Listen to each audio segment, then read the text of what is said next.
Hello guys, welcome back to another video. Hold on just a second, I'm gonna share it to Discord.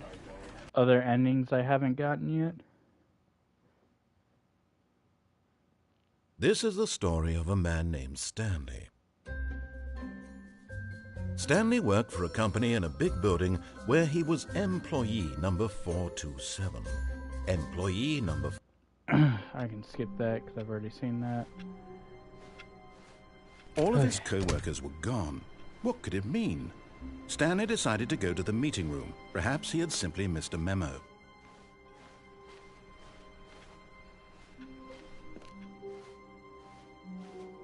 Yes, new content. Oh, good. You noticed my sign. Yes, I have something very exciting to show you. Yes. Show me exciting news.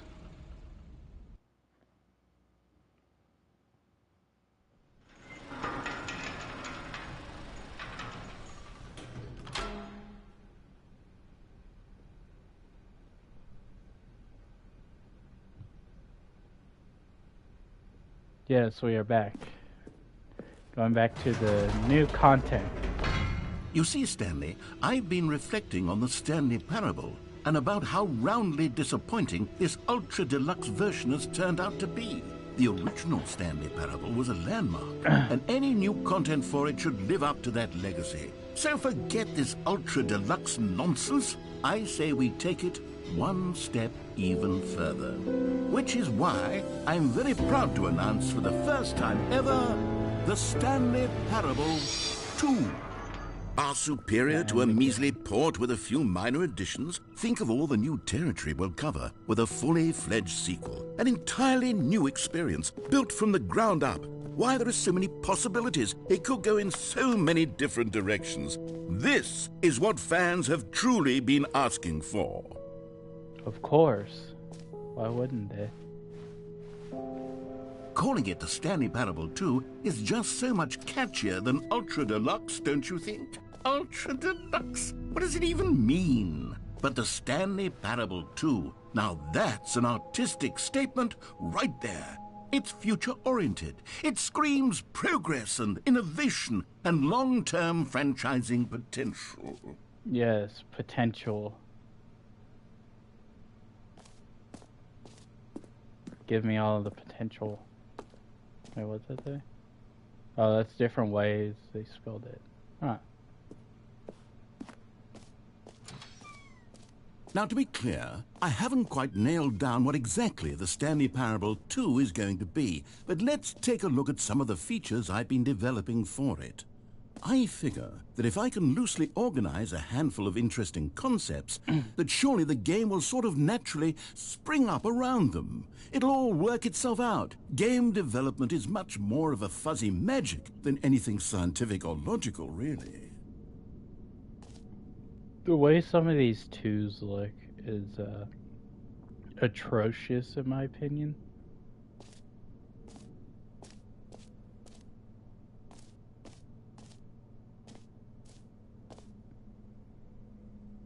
Oh my goodness, they included, I included Portal 2, Half-Life 2, Batman Arkham Asylum 2, City, Divinity Original Sin 2, Dorm 2, Aladdin 2, Return of Jafar, Dark Souls 2. So honestly, I have Divinity 2, Original Sin for PlayStation 4. I've played Half-Life 2, I've played Portal 2. I literally just bought Batman Arkham Asylum trilogy. God.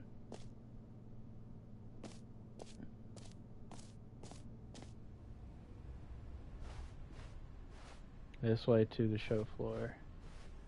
New features. No way. Let's go to it.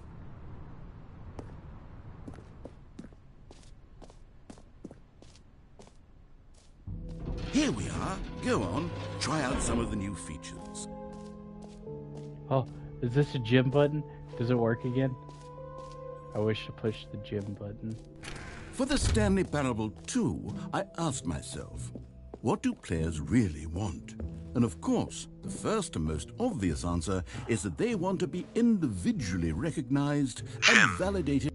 Sorry, I should have clarified. Right now, the button only says the name Jim. But of course, in the final game, this button will say your name, whatever name that is. Here, let's have you role play as Jim to really simulate the full experience of this Come feature. on, let me Just press it play again. along. I promise you'll love it.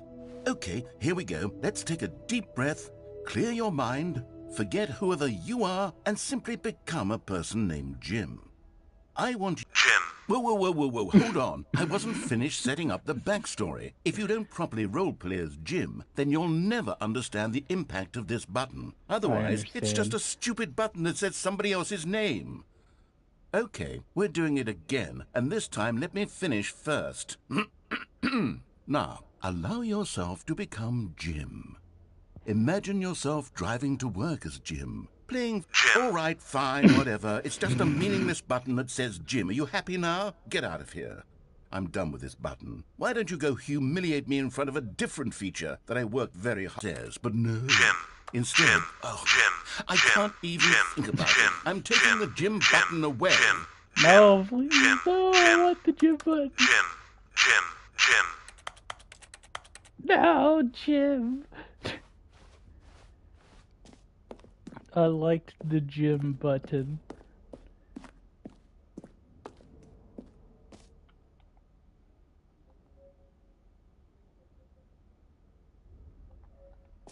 The Jim button was the most important. Maybe I'll only let people named Jim play the Stanley Parable 2. They would appreciate what I've created here.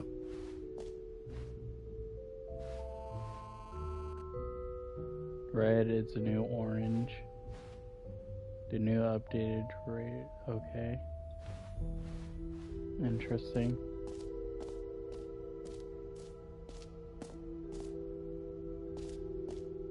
Okay, I'll be honest, I haven't yet decided on this one. I think that in the new version, the office could use a bit of decoration, like balloons. But I'm undecided on Get Well Someday and Happy 12th Birthday. Which would you go with? You know, sometimes when you solicit another person's opinion, it makes you realize that you knew which one you actually really wanted all along. Happy 12th birthday, step-niece, it is. Oh, step-niece? Oh, whoops. My bad. I didn't realize it said step-niece. Or actually, maybe I should have gone with... No, I've made my decision, we're moving on. What's up here? Collect them all. No, I don't want to go there yet.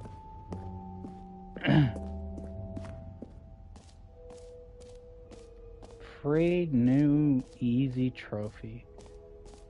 It just works. Huh. We shall try the new free trophy. Now, here's something special. You remember that broken test trophy that got left in the game on accident? Well, I'm developing a technology to simply give you the trophy. Yes, you see, you'll come to this lever, and when you pull it, the trophy... Okay, perhaps I should have clarified. This is technology that will exist. Right now, the trophy is still fully broken. I'm not a wizard, Stanley, but I guarantee it will be fixed in the sequel to at last satisfy the hordes of ravenous fans all over the world who have been uproariously demanding this feature. Gamers, we hear you, and I promise it will happen.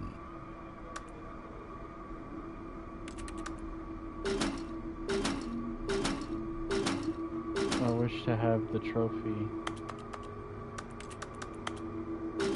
Let me have it.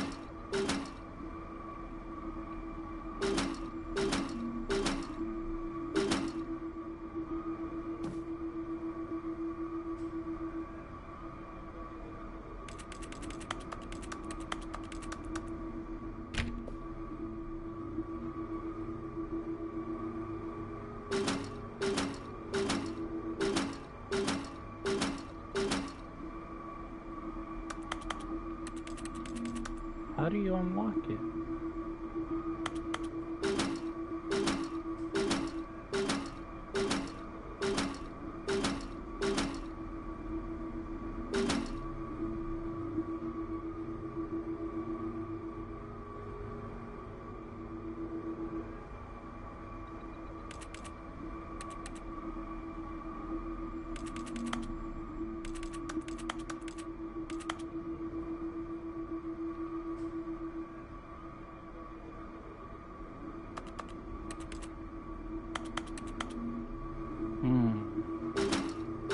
There's gotta be a way to unlock it. I might look it up.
Complete the epilogue and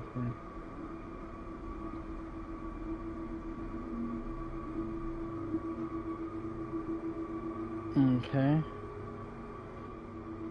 So I have to go through everything and then come back to it? That's kind of gay. I saw something about an infinite hole. What else? What other exhibits haven't we seen yet?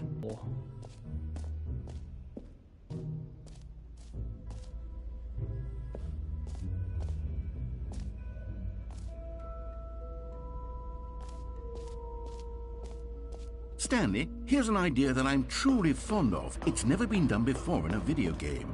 This is, in fact, a hole that you can fall down forever. That's right. Infinite falling. You can fall until the end of time, if you like. A stunning leap forward for video games as a medium.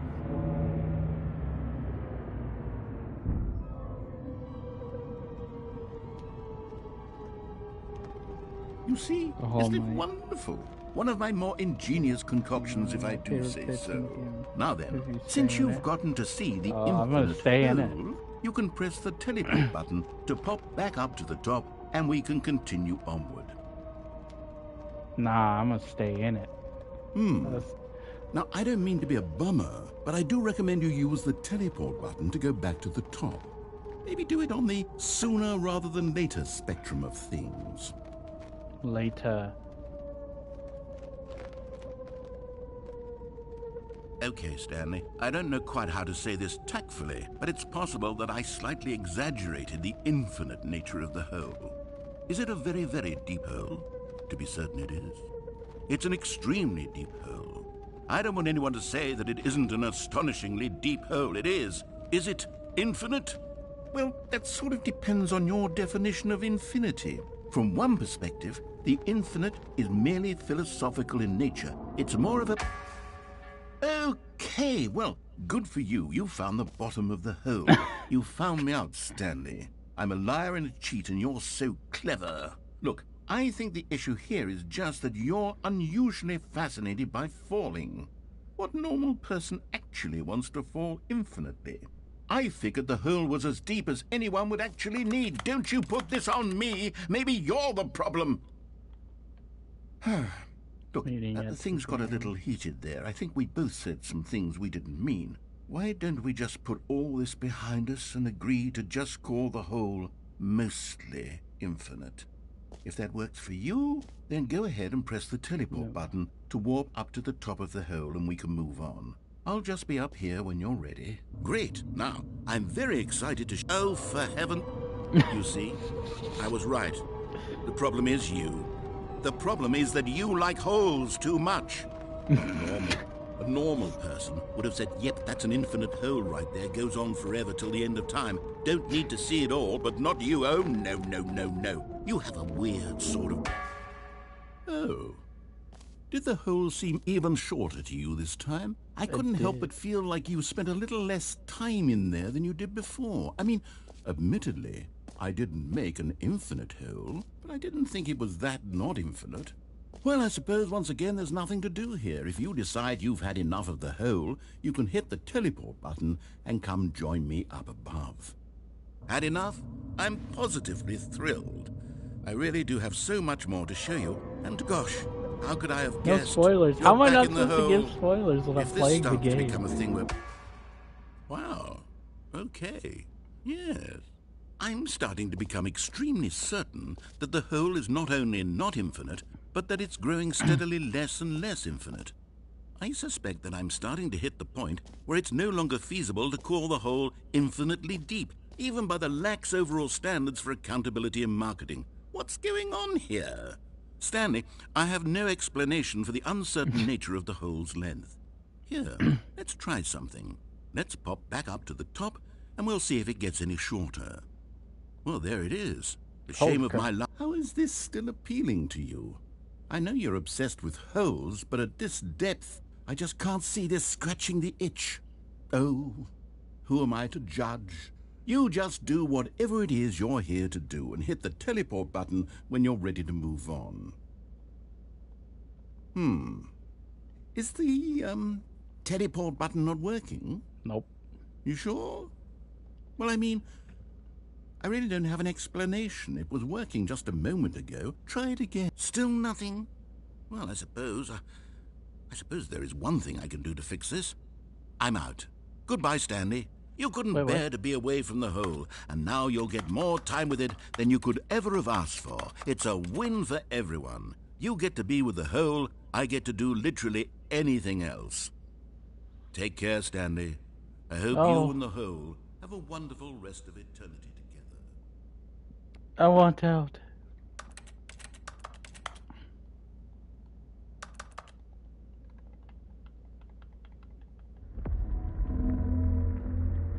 Let me out.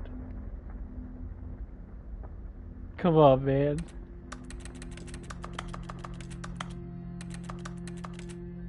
Let me out.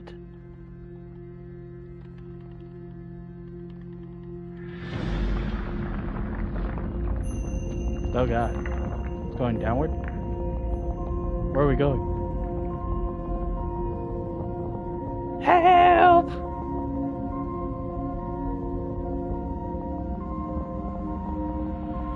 No, please. Help!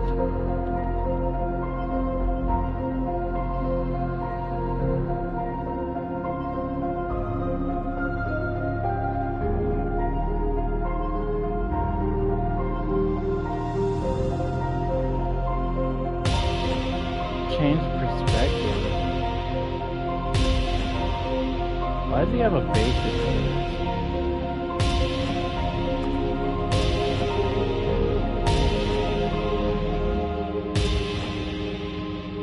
I like this one. My head's stronger. No, you...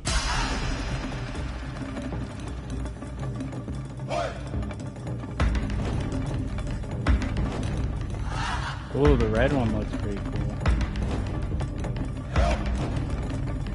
So loud. Ooh.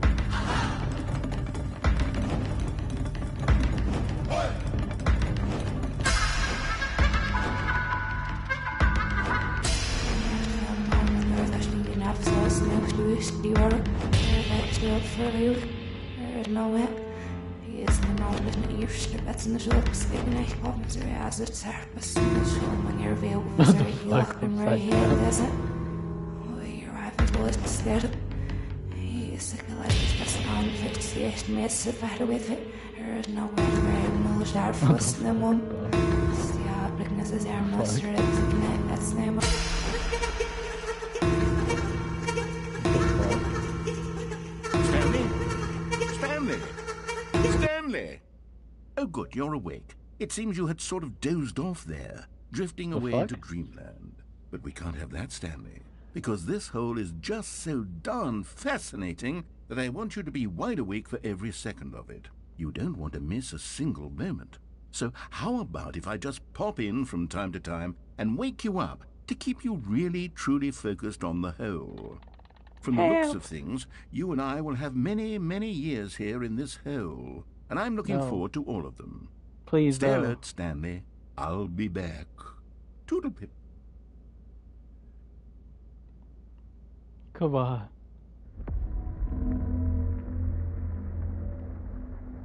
Am I going down again? Oh. Well then. Hey, I'm Here back we here. are. Go on, try out some of the new features. Reassurance bucket. Huh. A common complaint of the Stanley Parable was that it was confusing and paradoxical, that it engendered a chaotic sense of reckless despair in Where's the those who bucket? played it. Well, I am happy to say that after much consideration, I've engineered a clever solution to this fundamental problem with the game. It's the Stanley Parable Reassurance Bucket. Huh. You see, Stanley, anytime you're holding the bucket, a sense of calm and ease will fill your mind and your heart. It's true. As long as you hold on to the bucket, the many disorienting contradictions of the Stanley Parable will feel perfectly normal and perhaps even comforting. You may even come to long for the gentle embrace of jarring cognitive dissonance while the bucket is in your arms. And to be honest, it's a much more convenient solution for me than actually redesigning the game to be less uncomfortable. Can you imagine what a pain in the ass that would be? Yes, the bucket is the perfect solution. Come on, give it a try. Can you feel it? The glow of comfort, even in the face of crushing despair, must already be sweeping through your body. And in fact, can I say that I do believe the bucket lends you an air of charisma as well? I think that just holding it has made you the slightest bit more attractive as a person. The benefits of the bucket seem to go on, don't they? All this and more await you in the Stanley Parable 2.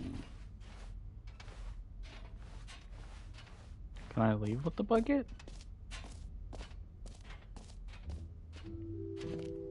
Okay. Does anyone give out awards for most enjoyable bucket in a video game? That really should be an award if it isn't already. Interesting. I got a free bucket. Oops.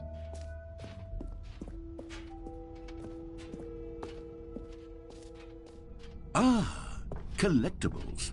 Now it's a real video game. In the Stanley Parable 2, you'll run around gathering up these miniature Stanley figurines. And what's truly innovative is that there will be no reward for collecting all of them.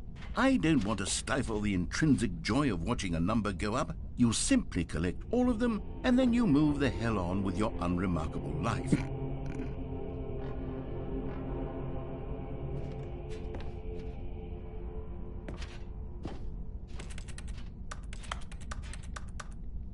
How do I can't get it.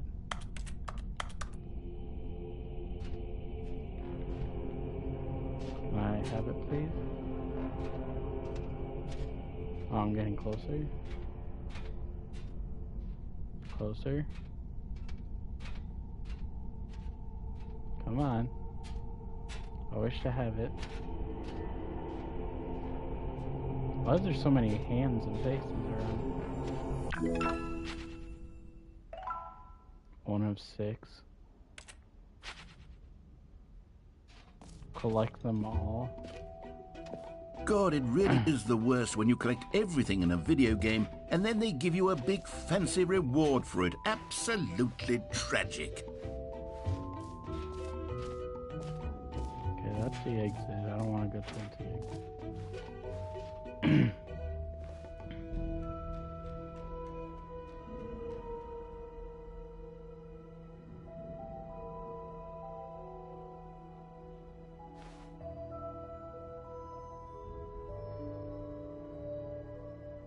I am at 5.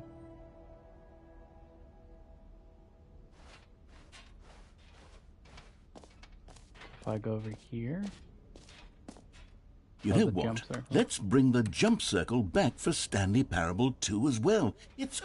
Oh, wait. You already spent all your jumps the first time we saw the jump circle. Oh, well. I suppose it can just be a nice decorative piece, then.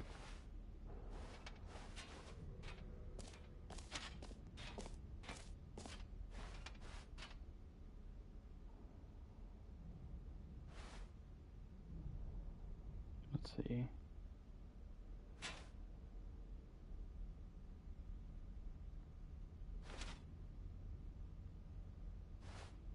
Okay, collectibles.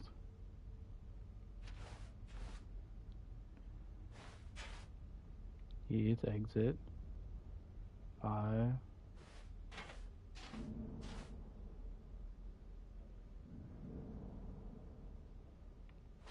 B is on that side. What is F? Oh no, that's not F. Z is merch. Hashtag is settings world champion. So across from merch.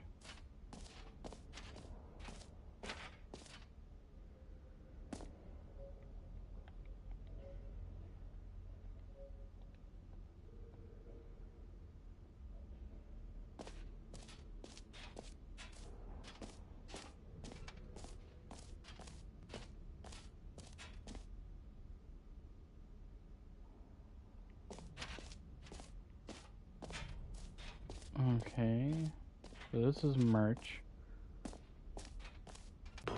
Come now, you've already made your choice. It's true that you chose badly, but we all have to move on from our mistakes. Oh, I can't choose again. Okay.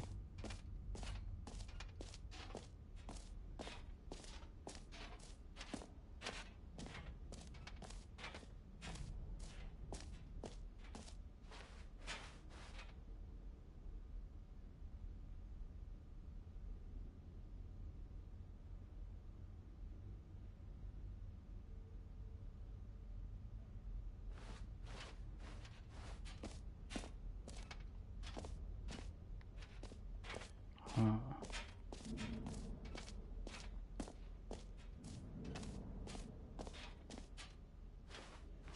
Nope. Nope.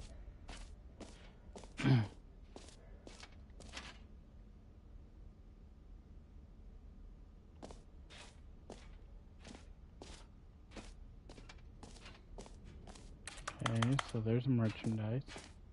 What's up here? Reassurance bucket. Office decorations.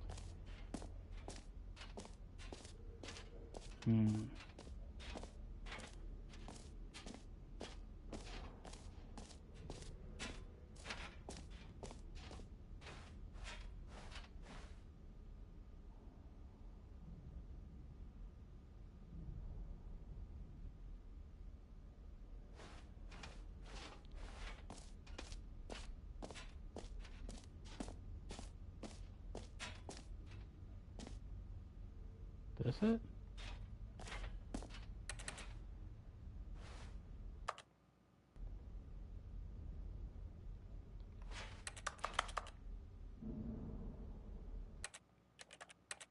Setting. Huh.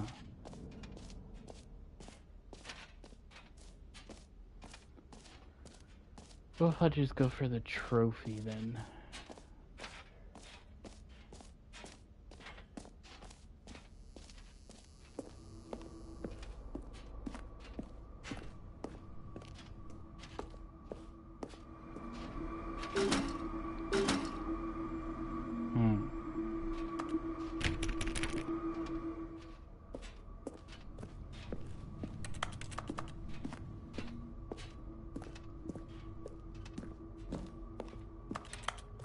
Oh, nothing over there.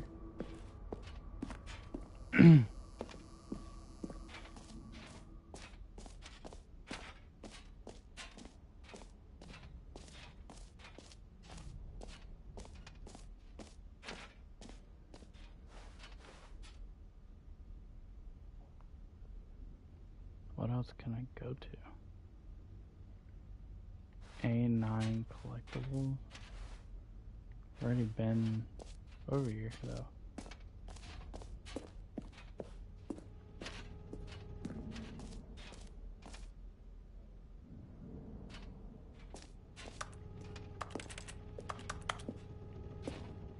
Yeah.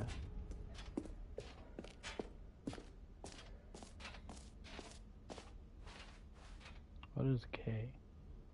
Infinite hole, which I've already been to.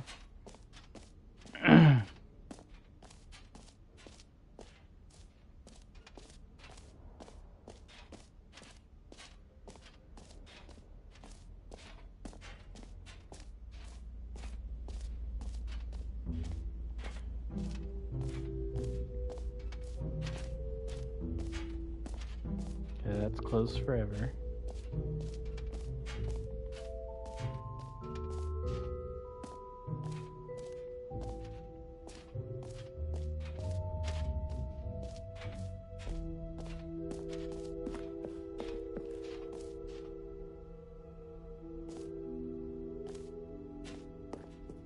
What's up here?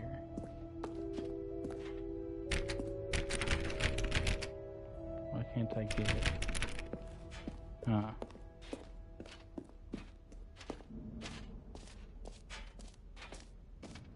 That's new.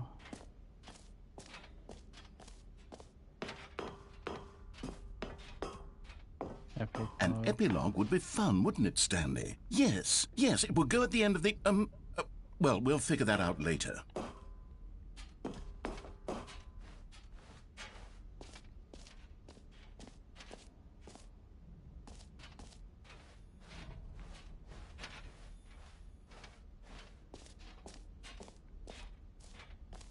Oh. Can I open that? No.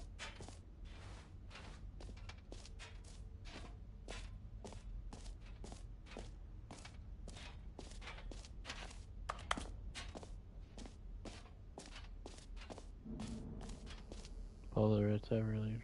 No more stuff. But how come I can't pull it?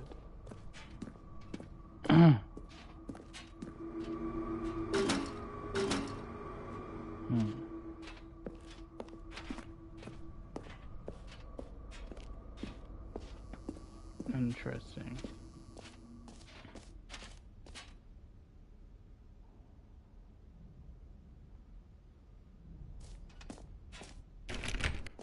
Nope.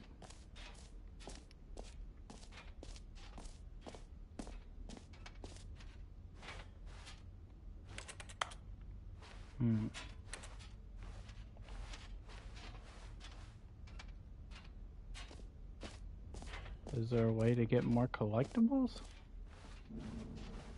'Cause I can't go to the exit.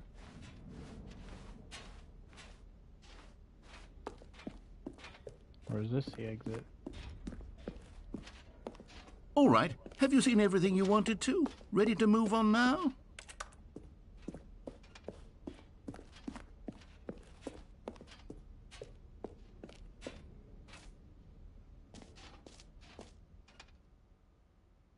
So, Stanley, what do you think? Do you like all of the new features? Yes, I know it's not exactly clear yet how exactly these features will come together as one single coherent video game, but I can feel it in my soul. It's going to work. There's definitely a good game in there somewhere. Say, let's do an experiment. I'll arrange these new features together, and we'll see whether or not it coheres into a meaningful gameplay experience. Okay, are you ready? Here it is. I give you the Stanley Parable 2. Can I go down there? Well, I mean, there's potential here, right? It's sort of... Okay, never mind. Hold on, let me do a different arrangement. Okay, yes, this is much better. I feel good about this. Here we go. Version 2. Interesting. Who am I kidding, Stanley? This isn't a coherent video game at all. It's a lot of gags. And I do very much enjoy creating gags, but they don't add up to anything. I wanted more than anything to create a sequel that would capture all the magic of the first game. I wanted fans to love it. No matter how good these gags are, they won't stand on their own. They would need the structure and the gameplay of the original. Wait, maybe that's it. I can take the original Stanley Parable and simply, well, insert a few of my new features into it. Tastefully, of course. With respect. With care for the vision and integrity of the original game. Would it possibly work? I suppose it could. But it would need a really, really tremendous title screen. A title screen that says with bold and uncompromising conviction, "This is the Stanley Parable 2. Let me see if I can whip something up. All right, perfect. Go ahead. Take a look. Okay. Begin. Oh, it's actually a different game. This is the story of a man named Stanley. Stanley worked for a company in a big building where he was employee number 427. Employee number 427's job was simple. He sat at his desk in room 427 and he pushed buttons on a keyboard. Orders came to him through a monitor on his desk, telling him what buttons to push, how long to push them, and in what order. This is what employee 427 did every day of every month of every year. And although others might have considered it soul-rending, Stanley relished every moment that the orders came in, as though he had been made exactly for this job. And Stanley was happy. Interesting. And then one day, something very peculiar happened. Something that would forever change Stanley. Something he would never quite forget.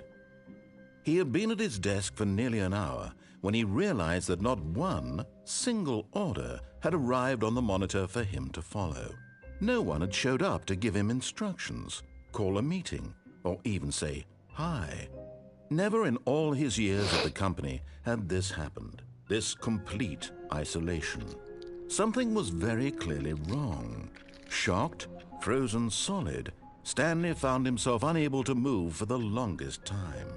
But as he came to his wits and regained his senses, he got up from his desk and stepped out of his office. All of his co-workers were gone. What could it mean?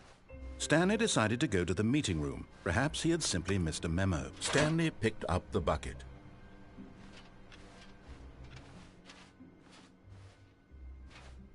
Okay. Stanley clutched the bucket tightly to his chest and entered the door on his left. His warmth and comfort now more than ever. Perhaps his boss's office was where he'd find answers. Oh, Stanley, can you feel it? The broom closet. It wants the bucket. You can feel that, can't you? The aura of jealousy. It's as clear as day. This broom closet believes it deserves the bucket. I can really feel it now. It's a bucket. It belongs in a broom closet. That's what the broom closet is trying to say here. It's supposed to go with the other cleaning supplies. Good for you, Stanley. Don't give in. Don't hand over the bucket. I know how hard it must be, given the pressure that the broom closet is putting on your shoulders right now, but you have to be strong. This is your bucket. This is your companion and lifelong friend. You can't hand it over. Oh, no. We're getting into name-calling now, it seems. Is this how low the broom closet has sunk, that it has to resort to this stream of petty insults simply in order to get you to hand over the bucket? Stanley, I never liked this broom closet for a variety of reasons, but even this is worse than I had imagined. And wait, now the broom closet has the gall to imply that you and the bucket are not truly deep and lasting friends? That your relationship is purely superficial and convenient?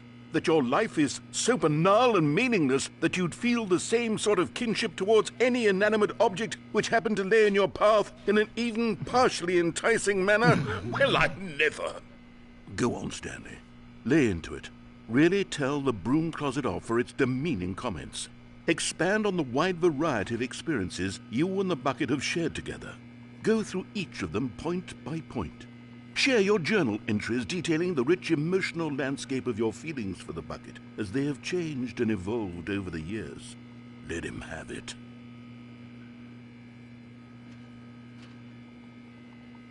How do I let them have it? Okay, I've got you something which I think will help settle this debate once and for all. Here we go. There. Now it's settled. No more debate, no more discussion. Take a hike, broom closet, with all your meandering philosophical diatribes about the nature of cleaning supplies and their relationship to broom closets in the natural order of things.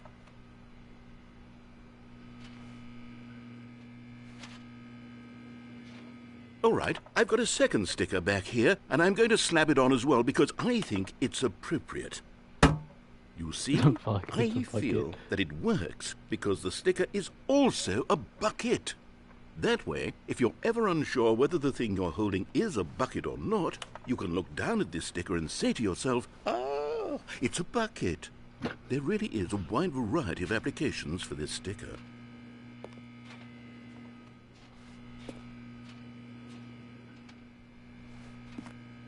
You know what?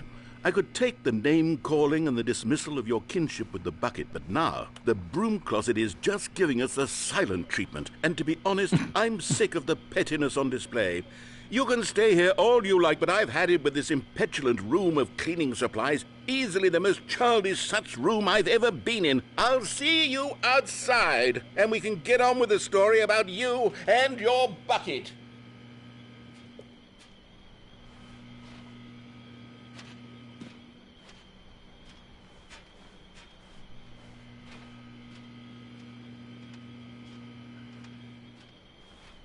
He's not gonna say anything?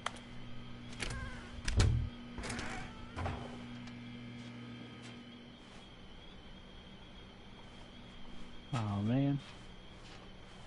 Coming to a staircase, Stanley and the bucket walked upstairs to the boss's office.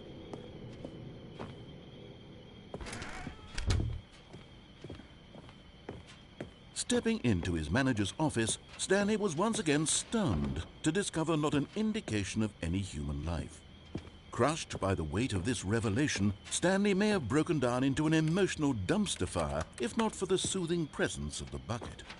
Even now, in his darkest of hours, did the bucket's warmth and guiding light pierce the dark clouds of confusion and chaos. It would be with him always. The bucket would, and he knew it. The two of them were inseparable. At this point, Stanley was so absorbed in the tender spiritual connection he shared with the bucket that he didn't notice the keypad behind the boss's desk. Nor in his bliss of simply being near the bucket did he have any notion that the PIN number for the keypad was 2845.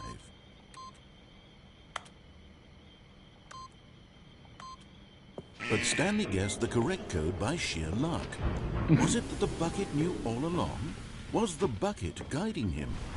Yes, this is certainly the most logical explanation.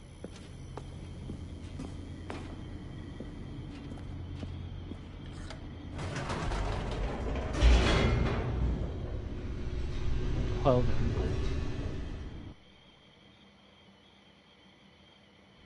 The elevator raced downward, plummeting towards an unknown fate.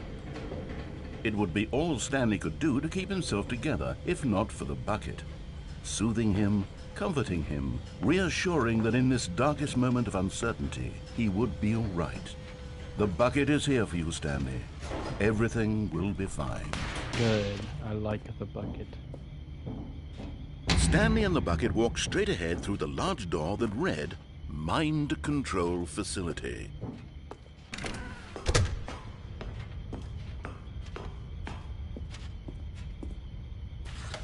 The lights rose on an enormous room packed with television screens. What horrible secret did this place hold? Stanley and the bucket both wondered to themselves. Why is there so many cigarettes? The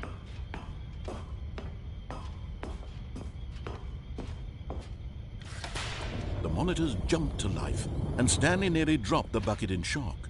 Everyone in the office was being videotaped, monitored like guinea pigs. The bucket had never seen anything like this, and it very nearly burst into tears as Stanley cradled it gently, reassuring it that everything would be fine. The bucket almost burst into tears? Was the bucket under the mind control facility's influence as well? Had the bucket been told to do things it didn't wish to do? What kinds of things does a bucket want to do or not want to do in the first place? These questions raced furiously in Stanley's feeble mind. No! He screamed into the bucket. He couldn't accept it. His own life in someone else's control, never! He squeezed the bucket tighter. His one friend in the entire world.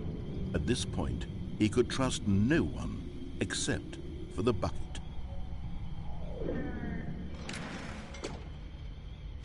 But here was the proof. The heart of the operation. Controls labeled with emotions, happy or sad or content. Walking, eating, working, all of it monitored and commanded from this very place. And as the cold reality of his past began to sink in, Stanley decided that this machinery would never again exert its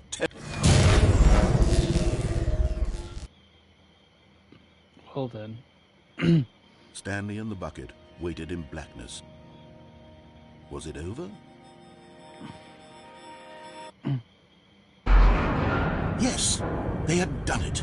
Stanley and the bucket had defeated their greatest and darkest enemy, freed themselves from the tyrannical grip of the evil mind control machine. Freedom was now mere moments away. Excitedly, the two of them began to discuss the kind of life they wanted to live once they stepped through this massive door. The bucket wanted to learn to roller skate. Stanley wanted to sneeze in every country on Earth. Both of them wanted to begin watching a movie, any movie, but then stop it halfway through and begin watching it in reverse from the end. True, it was a simple life they envisioned, but it was one they'd lived together, with one another to lean on, to trust, to support. What? Wait. What was happening? Why had the door stopped? Was Stanley and the bucket not about to be freed? An unbearable silence filled the room, lingering in uncertainty, until finally the truth hit Stanley square in the face. This building did not want the bucket to leave. Even the facility itself recognized the incredible calming presence of the bucket, needed the soothing warmth of the bucket, would go to any lengths not to part with the bucket. No.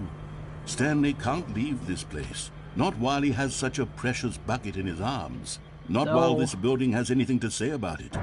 Stanley realized he would never again leave this very room. But at least he has the bucket.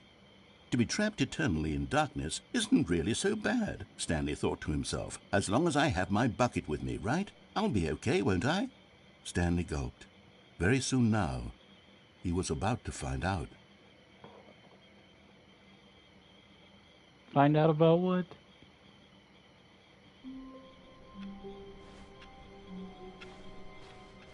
All of his co-workers were gone. What could it mean?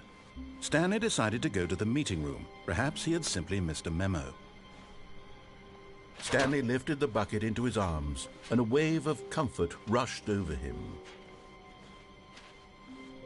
Stanley clutched the bucket tightly to his chest and entered the door on his left. This was not the correct way to the meeting room, but Stanley had felt the bucket calling to him, telling him that the employee lounge was simply the place to be. And here it was. Had the bucket turned out to be correct? Was this better than the meeting room?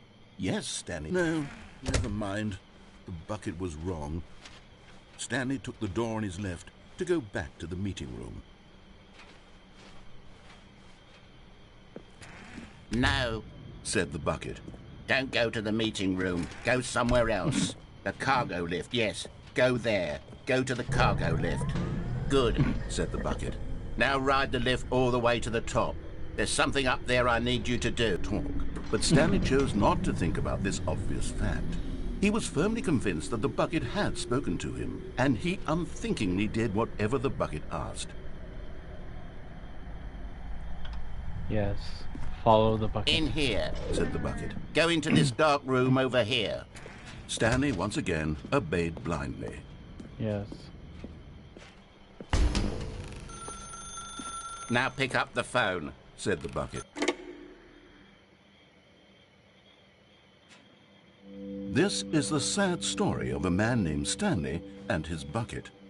Once upon a time, I gave Stanley a bucket because I thought he was lonely and could use a friend. And then, very distressingly, he began to believe the bucket could speak to him.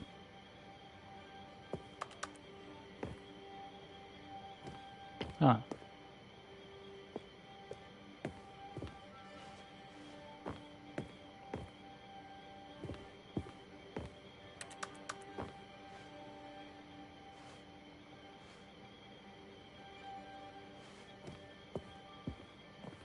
There's the bucket.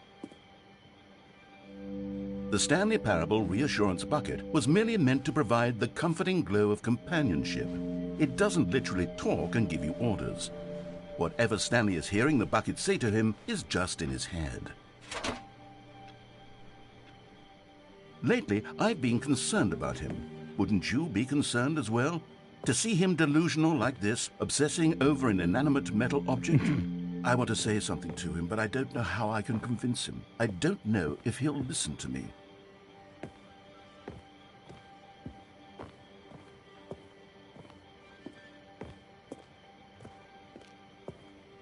Where's the... There it is. Oh, I'll try anyway. Stanley, can you hear me? Listen to me. It's just a bucket. It can't think, it can't talk. All it will ever truly do for you is effectively transfer a liquid from one location to a different location. That's it. It doesn't do anything else. You see, he's not listening. He's still taking orders from the bucket. You know, once upon a time it was me he took orders from. Me he trusted and listened to. Now all he cares about is this awful bucket. This stupid hunk of metal. It's sad, but I suppose he doesn't need me anymore. From now on, he's just going to cling to this bucket, this cold, empty bucket, this sort of shiny bucket. Well, I'll give it this. The bucket does have a nice shine to it.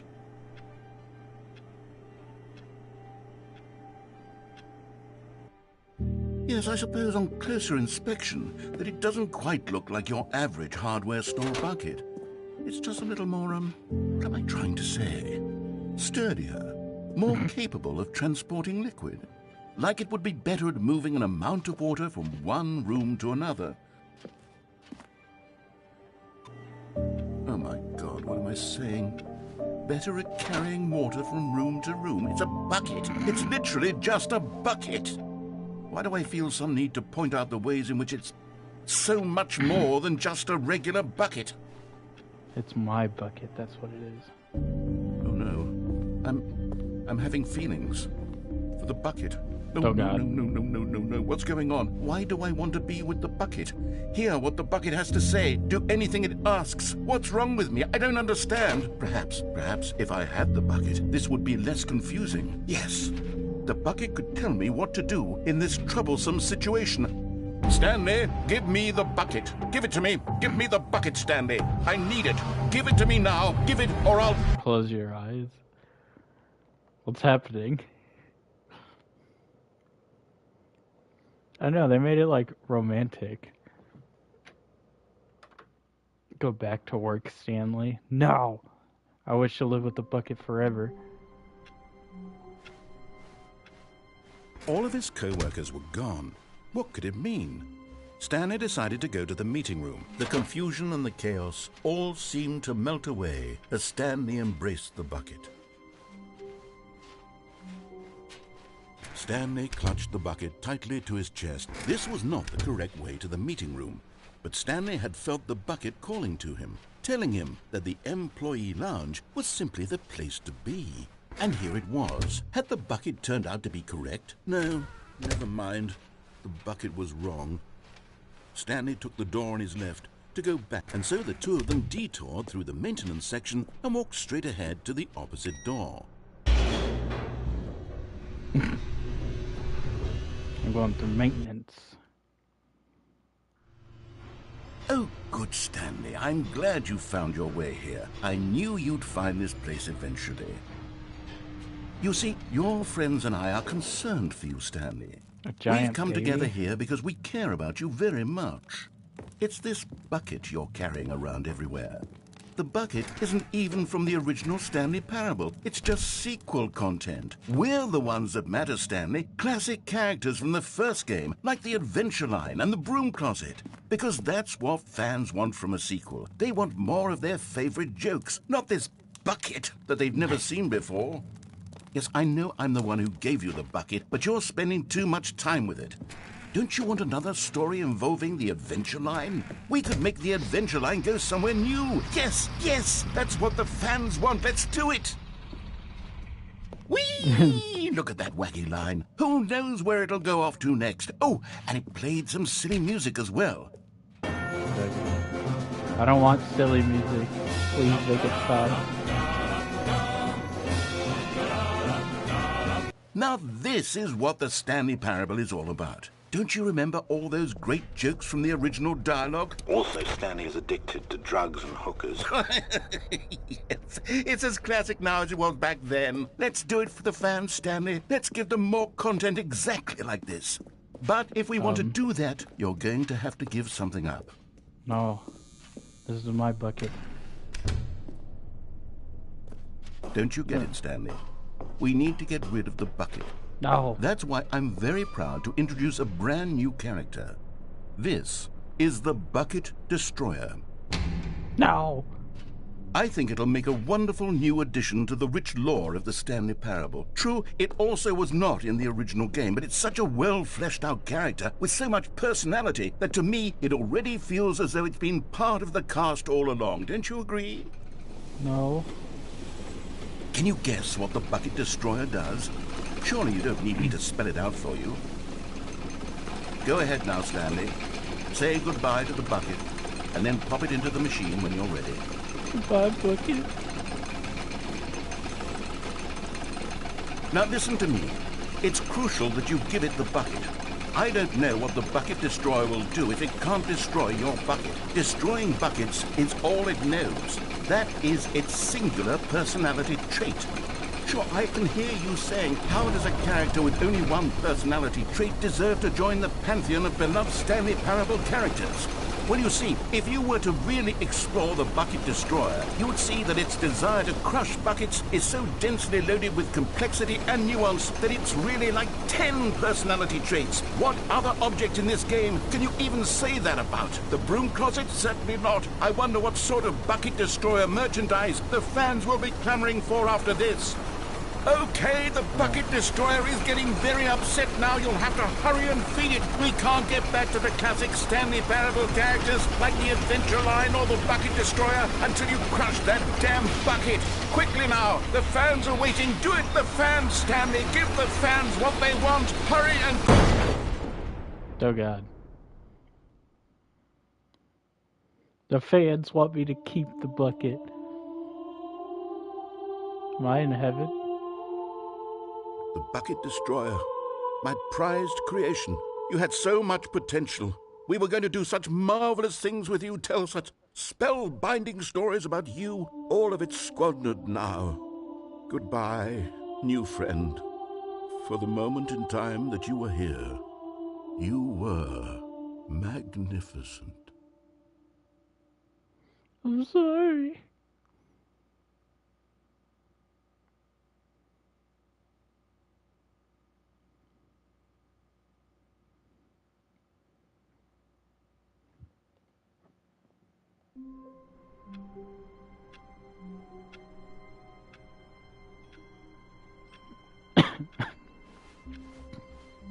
All of his co-workers were gone.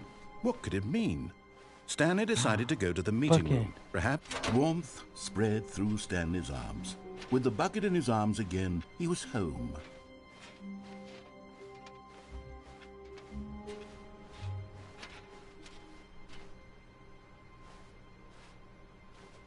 I have a special bucket.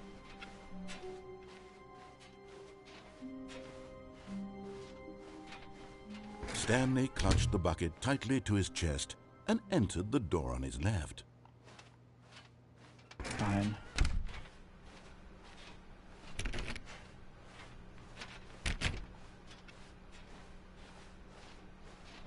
Still no one was here. Stanley needed the bucket's warmth and comfort now more than ever. Perhaps his boss's office was where he'd find answers. Stanley, we must move on from this broom closet, simply because I have no remaining stickers. If I did, you can guarantee we'd be in here for hours. But alas, no stickers.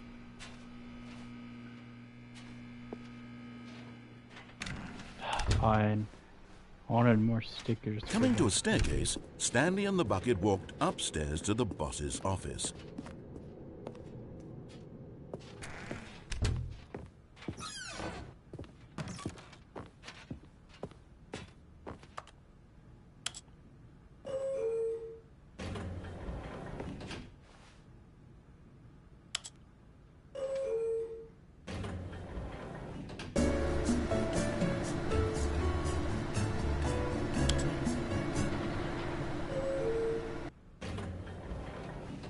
I had a feeling that was just going to be a repeat of last time. Stepping into his manager's office, Stanley was once again stunned to discover not an indication of any human life. Crushed by the weight of this revelation, Stanley may have broken down into an emotional dumpster fire if not for the soothing presence of the bucket. Even now, in his darkest of hours, did the bucket's warmth and guiding light pierce the dark clouds of confusion and chaos. It would be with him, always. The bucket would. And he knew it. The two of them were inseparable. At this point, Stanley was so absorbed in the tender spiritual connection he shared with the bucket that he didn't notice the keypad behind the boss's desk. Nor in his bliss of simply being near the bucket did he have any notion that the PIN number for the keypad was 2845. Ooh, I had the right numbers, just not in the right area. But Stanley guessed the correct code by sheer luck. Was it that the bucket knew all along? Was the bucket guiding him? Yes, this is certainly the most logical explanation.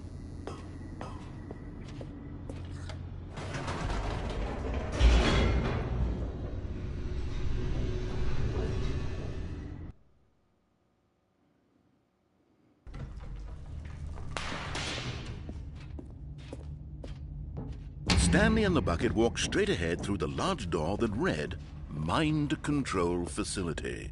Fine. No, I want to go to the left. Although this passageway, Good.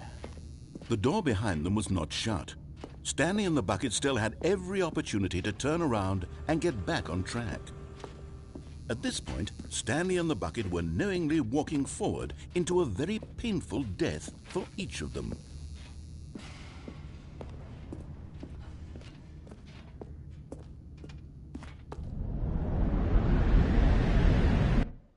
If I cannot die with the bucket.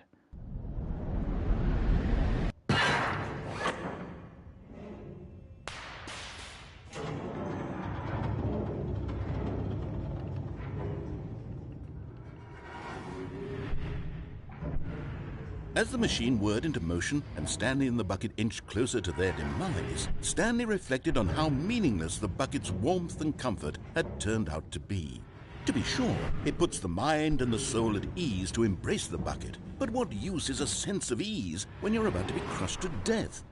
This is what Stanley thought to himself, and he sort of kicked himself for wasting so much time carrying a bucket everywhere. Farewell, Stanley. Bye. "Farewell, Stanley," cried the narrator, as Stanley and the bucket were led helplessly into the enormous metal jaws. In a single visceral instant, the bucket's life came to an end as it was crushed violently to death.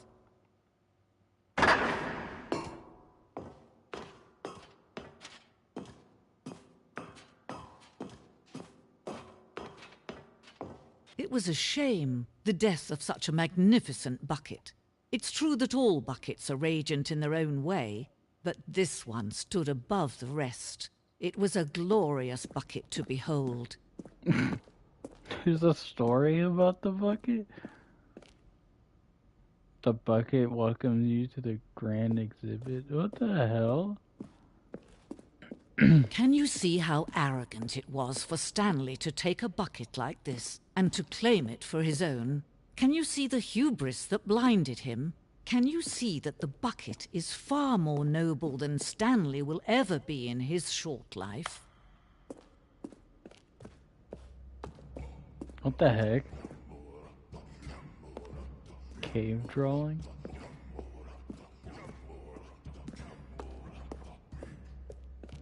No man can own a bucket, and certainly not a bucket as dazzling to behold as this one. It is man who should kneel before the bucket. The hanging bucket?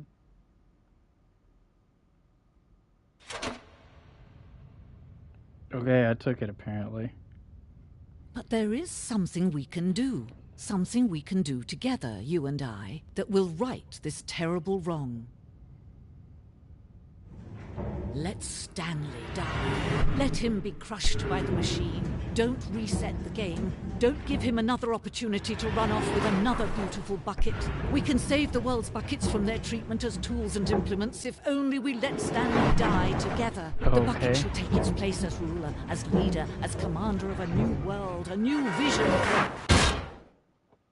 Okay then. I died with the bucket.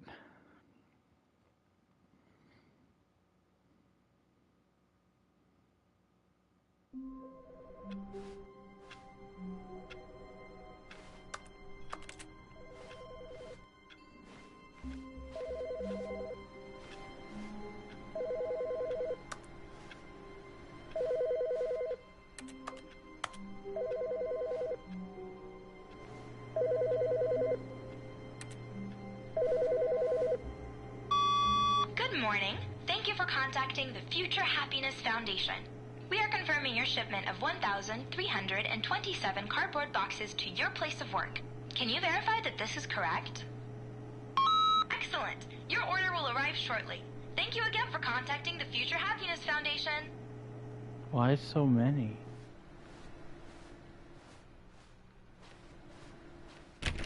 Oh, please. Are you really just doing this for the trophy? Click a door 5 times? Is that all you think a trophy is worth? Stanley picked up the bucket and smiled. He'd never be alone again, not truly alone, not with the bucket around.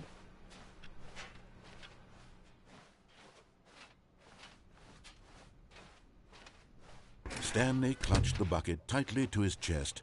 This was not the correct way to the meeting room, but Stanley had felt the bucket calling to him, telling him that the employee lounge was simply the place to be. And here it was. Had the bucket turned out to be correct? No, never mind. The bucket was wrong. Stanley took the door on his left to go back to the meeting room. No. No, Said the bucket. don't go to the meeting room. Go somewhere else. The cargo lift. Good, Said the bucket. now ride the lift all the way to the top. There's something up there I need you to do. Stanley did not question why or how this bucket was speaking to him. It should have alarmed him, of course, because buckets can't talk. But Stanley chose not to think about this obvious fact. He was firmly convinced that the bucket had spoken to him, and he unthinkingly did whatever the bucket asked.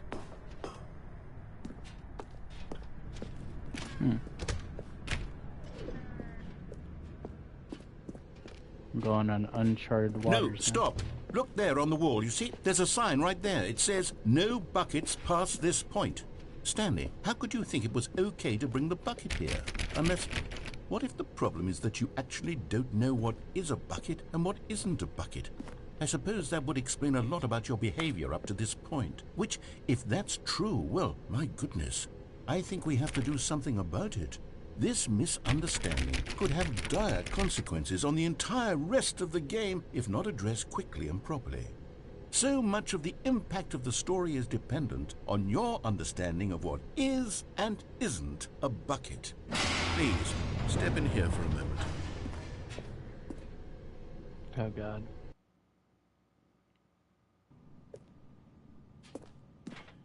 Now then, I'm going to run you through some test scenarios, and you'll tell me whether or not the thing I'm showing you is a bucket. Simple enough, right? This should tell us everything we'll ever need to know about what is or is not a bucket. Okay, let's begin. Item 1. Is this a bucket? Incorrect. It is a hologram of a bucket, not an actual bucket. The heck?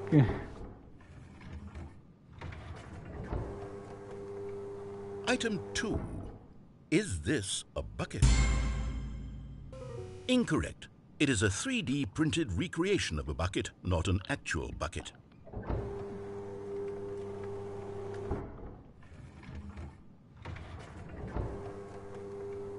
Item 3. Is this a bucket?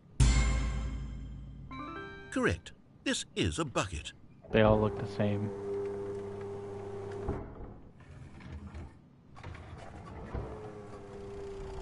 Item 4. Is this a bucket? Correct. This is a tractor and not a bucket. To be honest, I just sort of put this one in here as a gimme, but I was starting to get concerned that even this might be too much for you. Thank you for not making me look like an idiot. Okay, next one.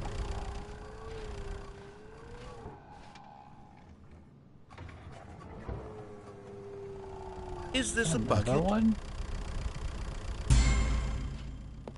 Incorrect. This is a bucket. That is not a bucket.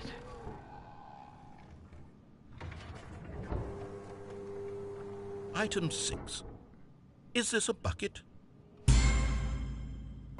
Trick question. Both. Gotcha.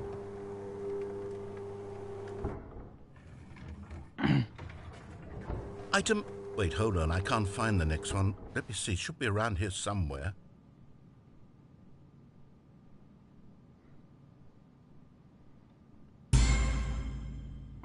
Yes.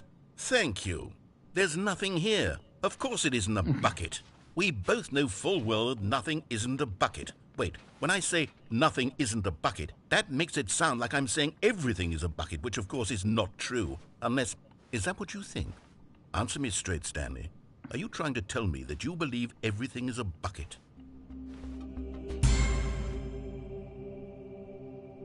You know what? I'm too confused to even sort it out. I've lost all sense of perspective. What is a bucket? What isn't a bucket? Mere moments ago I could answer these questions with confidence. And yet now I'm somewhat adrift. Do any of us know what a bucket is? Am I a bucket? Stanley, I can't keep doing this. I'm losing myself, and myself was all I ever had to begin with. I'm afraid the bucket is threatening to tear our relationship apart. I can't have that. I'm sorry. But I'm going to erase all buckets from the game entirely. No. Please don't. Okay, here we go. No. I want my bucket. What happened? Is everything gone? Why did everything disappear? Wait, was everything a bucket? Every single thing in the game was a bucket. Oh my God, I had no idea. How could... Except me. I'm not a bucket after all. And you, Stanley, you're still here. You're not a bucket either. Oh, this is wonderful news. We're not buckets. Yes, I actually feel much more at ease right now. It's delightful to get some clarity on that issue, but it doesn't change the fact that we haven't got a game. So, tell you what, I'll reset everything and we'll put back all of the buckets, okay? And we'll know that it's all a bucket. But if you run into anyone else, maybe don't mention that. Who knows what that information might do to a person? All right, here we go.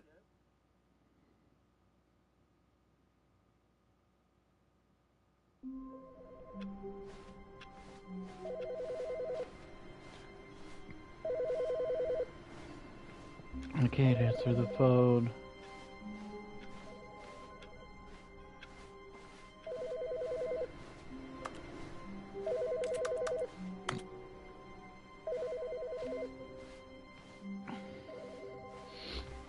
The good old bucket. Just Stanley and the bucket. Off on another thrilling adventure together.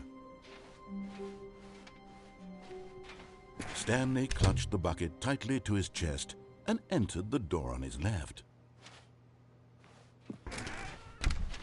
Sure, why not?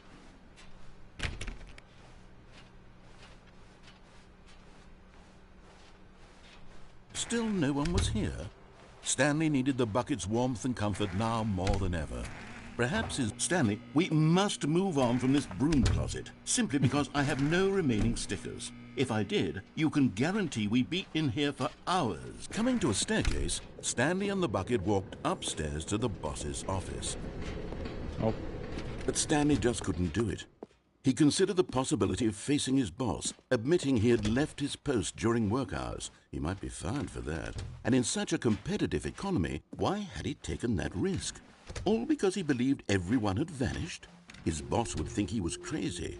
And then something occurred to Stanley. Maybe, he thought to himself, maybe I am crazy. He looked down at the bucket in his arms, and usually the bucket is a source of guidance and wisdom for me in difficult times such as these. He held the bucket close, yet felt none of its familiar reassurance and comfort. And that's when Stanley realized, this isn't my bucket. It's just a normal, everyday bucket. Someone else's bucket, perhaps. How did I end up with someone else's bucket? This is all terribly wrong. Surely no good would come from this. Who knows what sorts of bizarre hallucinations Stanley might experience without the psychologically grounding presence of his bucket. And indeed, now he noticed that the rooms were repeating, which was, of course, very odd. And now he felt himself floating off the ground. Oh, gracious, he exclaimed. Without my bucket, I've gone truly mad.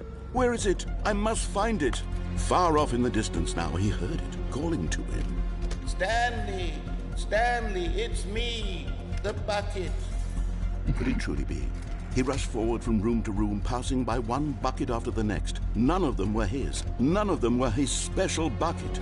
Come to me, Stanley! Find me! He had to find the bucket. He had to return to his old friend. It was the only way to truly restore his sanity. And then suddenly, he froze dead in his tracks. He knew where the voice of the bucket had been coming from. The real bucket was inside of him all along. It was incredibly painful. Stanley doubled over in agony and blacked out.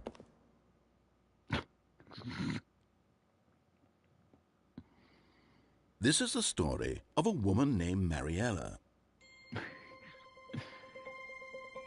Mariella woke up on a day like any other. She arose, got dressed, picked up her bucket of comfort and security, and walked to her place of work. But on this particular day, her walk was interrupted by the body of a man who had stumbled through town, talking and screaming to himself, and then collapsed dead on the sidewalk. Right away, she knew what the problem was. This man had no bucket. Of course he'd gone mad, ranting and raving about a narrator describing all of his actions and how everything is predetermined and free will is an illusion and it's all just a video game. It could all have been prevented if only he'd taken his bucket with him. Perhaps he didn't even realize he'd forgotten his bucket at home in the first place. How cruel the world can be, Mariella thought, and she hugged her own bucket even tighter. But of course, she had no time for this. There were a myriad of confusing problems she would soon have to confront at work, for which her bucket would provide absolute guidance and total clarity on everything. Heck yes, she thought to herself, my life kicks ass. And she backflipped all the way to work. What the heck?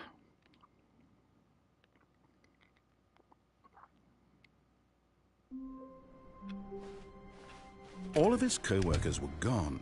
What could it mean? Stanley decided to go to the meeting room. Perhaps he had simply missed a Where are we going today? The bucket asked. Stanley just smiled. Anywhere they went together would be perfect. Stanley clutched the bucket tightly to his chest and entered the door on his left. This was not the correct way to the meeting room, but Stanley had felt the bucket calling to him, telling him that the employee lounge was simply the place to be. And here it was. Had the bucket turned out to be correct? No, never mind. The bucket was wrong.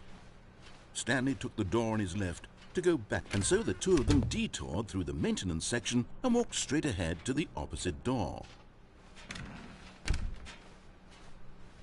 Still no one was here. Stanley needed the bucket's warmth and comfort now more than ever. Perhaps his boss's office was where he'd find answers. Stanley, we must move on from this broom closet, simply because I have no remaining Coming to a staircase, Stanley and the bucket walked upstairs to the boss's office. Stepping into his manager's office, Stanley was once again stunned to discover not an indication of any human life. Crushed by the weight, but Stanley guessed the correct code by sheer luck. Was it that the bucket knew all along? Was the bucket guiding him? Yes, this is certainly the most logical explanation.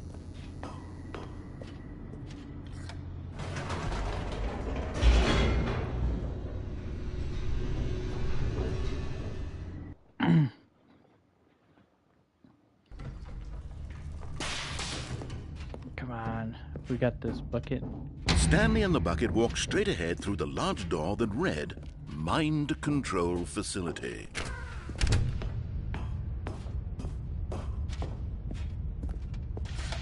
The lights rose on an enormous room packed with television screens. What horrible secret did this place hold? Stanley and the bucket both wondered to themselves.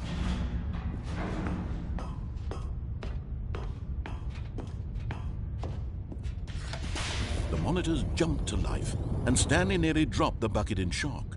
Everyone in the office was being videotaped, monitored like guinea pigs.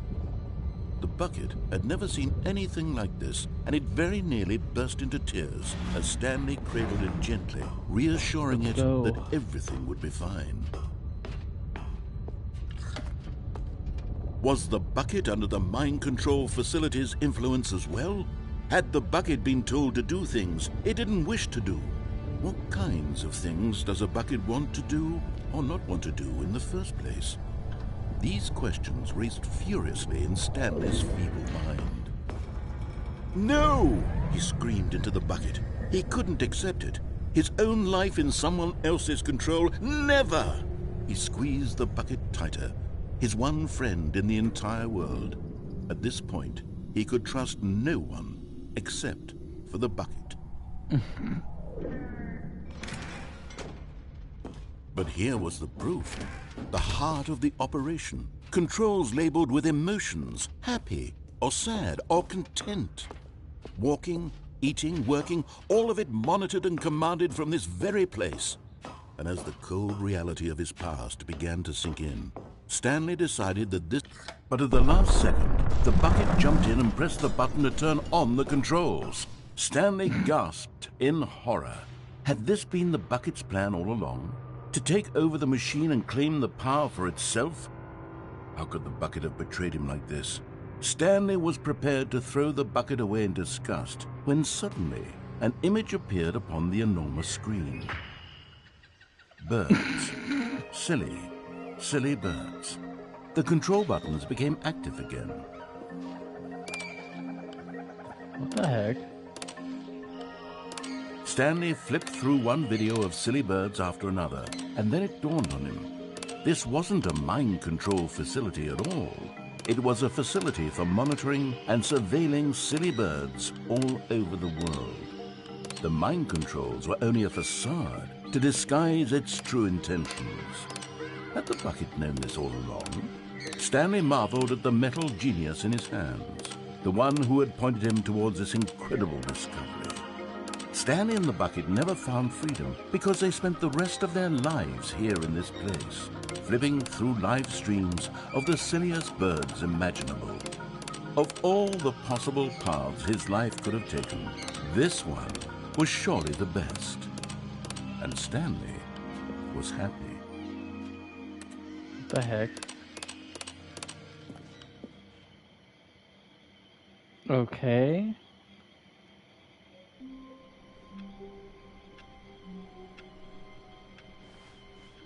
I can't wait to tell this story to my co-workers, Stanley thought. How amusing they'll find it. Oh, won't we all just laugh and laugh at the time I thought everyone had gone missing. A good bucket, a strong bucket, a humble bucket, a committed bucket, a bucket of culture and distinction.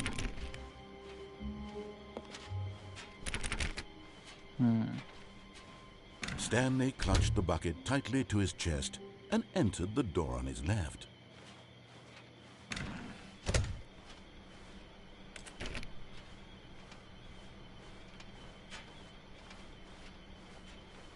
Still no one was here. Stanley needed the bucket's warmth and comfort now more than ever. Stanley, we must move on from this broom closet, simply because I have... Coming to a staircase, Stanley and the bucket walked upstairs to the boss's office.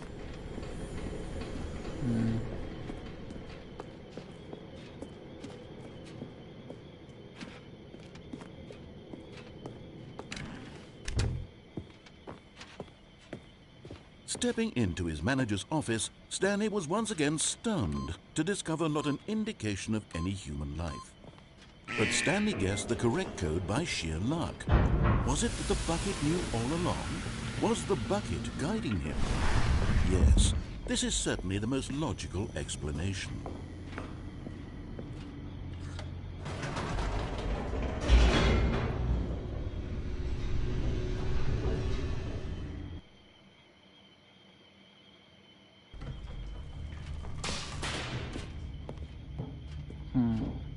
Stanley and the bucket walked straight ahead through the large door that read, Mind Control Facility.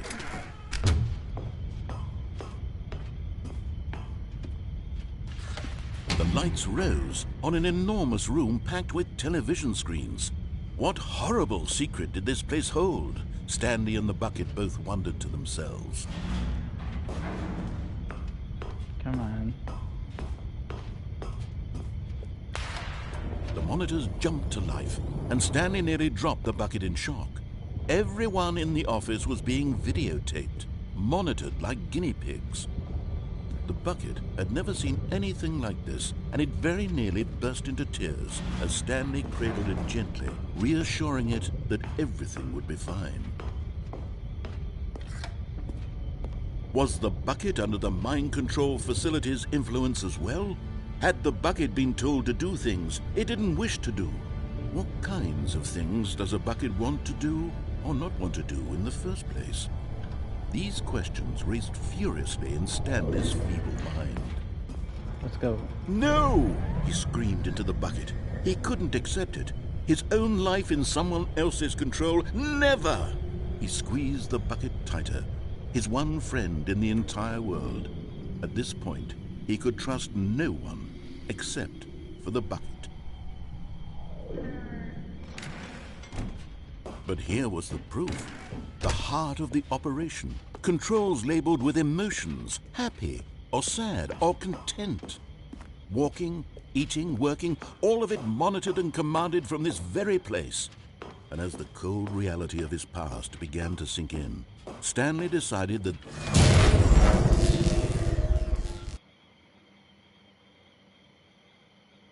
Stanley and the bucket waited in blackness. Was it over?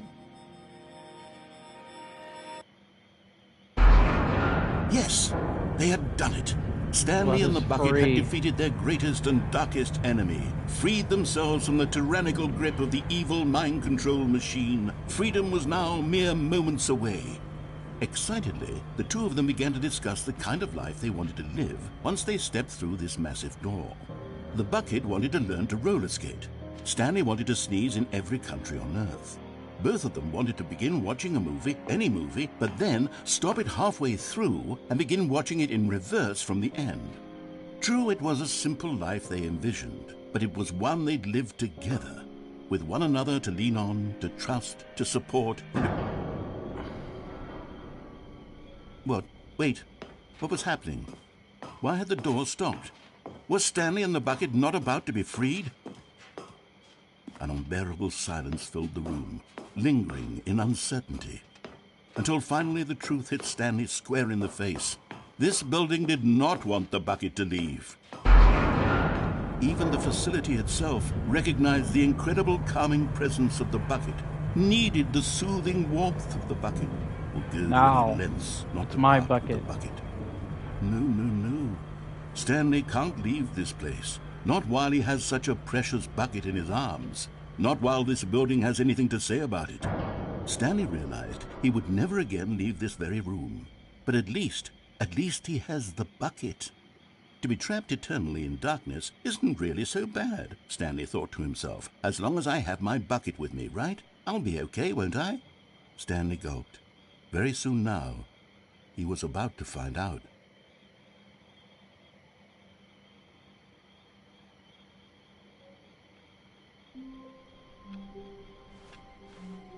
Already this was uncomfortable, and Stanley decided that as soon as he found a new space he felt safe in, that he would never leave it again in his life.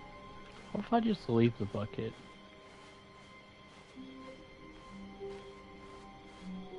When Stanley came to a set of 2 open doors, he entered the door on his left.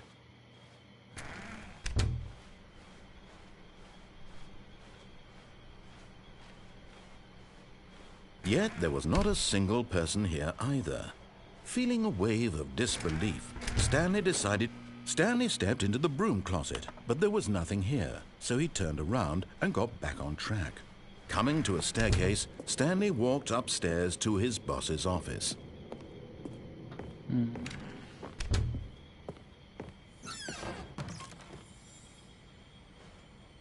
You found one of them. One of the miniature Stanley figurines. Remember, no reward for collecting all of these, only the intrinsic pleasure of a job well done. You can't buy that sort of happiness, Stanley. God knows I've tried. So, I implore you to savor each... Okay.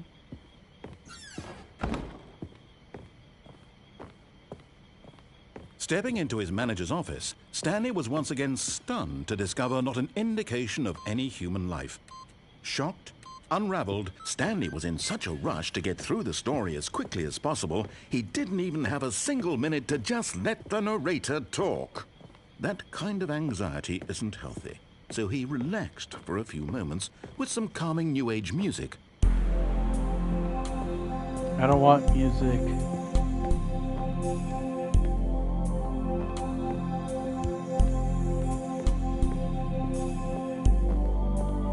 Feeling soothed and rejuvenated, Stanley calmly walked forward into the opened passageway.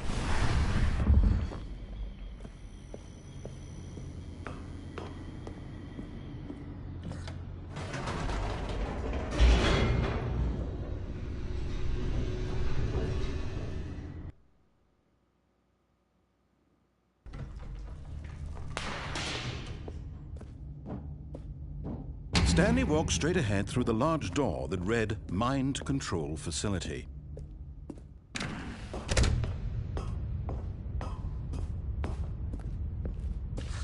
The lights rose on an enormous room packed with television screens.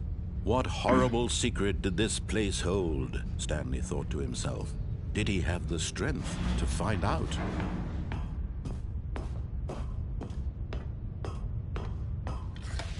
Now the monitors jumped to life, their true nature revealed. Each bore the number of an employee in the building, Stanley's co-workers. The lives of so many individuals reduced to images on a screen, and Stanley, one of them, eternally monitored in this place where freedom meant nothing. This mind control facility, it was too horrible to believe. It couldn't be true. Had Stanley really been under someone's control all this time? Was this the only reason he was happy with his boring job? That his emotions had been manipulated to accept it blindly? No, he refused to believe it. He couldn't accept it. His own life in someone else's control? Never! It was unthinkable, wasn't it? Was it even possible? Had he truly spent his entire life utterly blind to the world?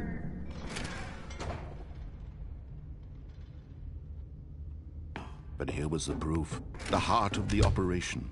Controls labeled with emotions, happy or sad or content, walking, eating, working, all of it monitored and commanded from this very place. And as the cold reality of his past began to sink in, Stanley decided that this machinery... I wish to see if there's anything with collectible. Blackness and a rising chill of uncertainty. Was it over? Yes! He had won! He had defeated the machine, unshackled himself from someone else's command. Freedom was mere moments away. And yet, even as the immense door slowly opened, Stanley reflected on how many puzzles still lay unsolved. Where had his co-workers gone? How had he been freed from the machine's grasp? What other mysteries did this strange building hold?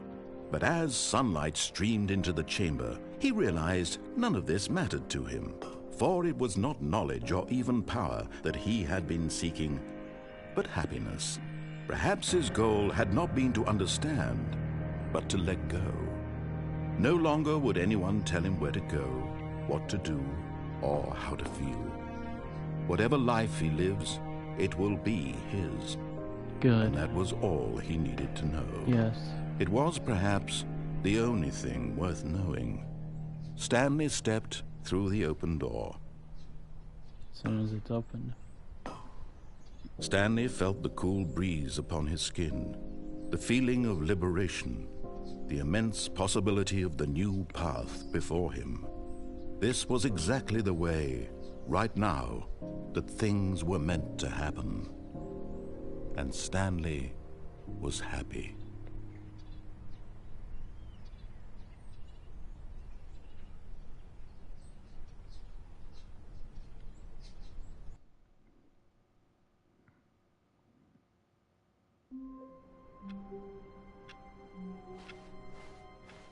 Someone was following Stanley. He was sure of it.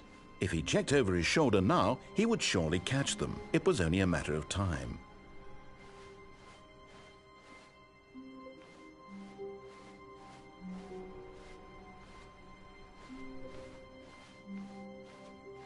Who is following me?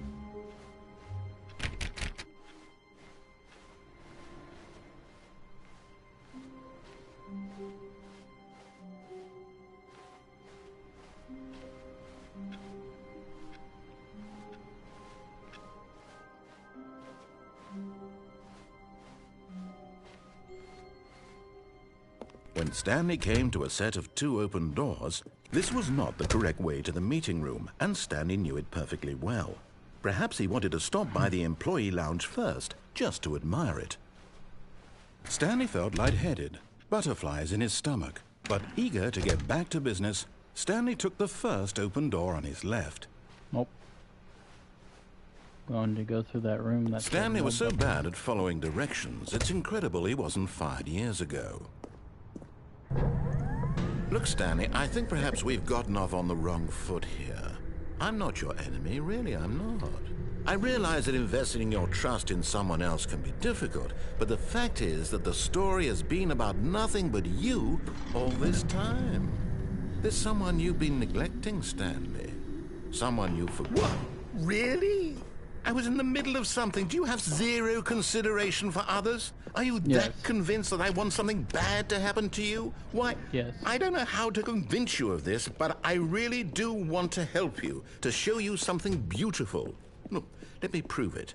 Let me prove that I'm on your side. Another miniature Stanley figurine. This, you know, there really must be a snappier name for these things. What about mini-stands? Stanley figs?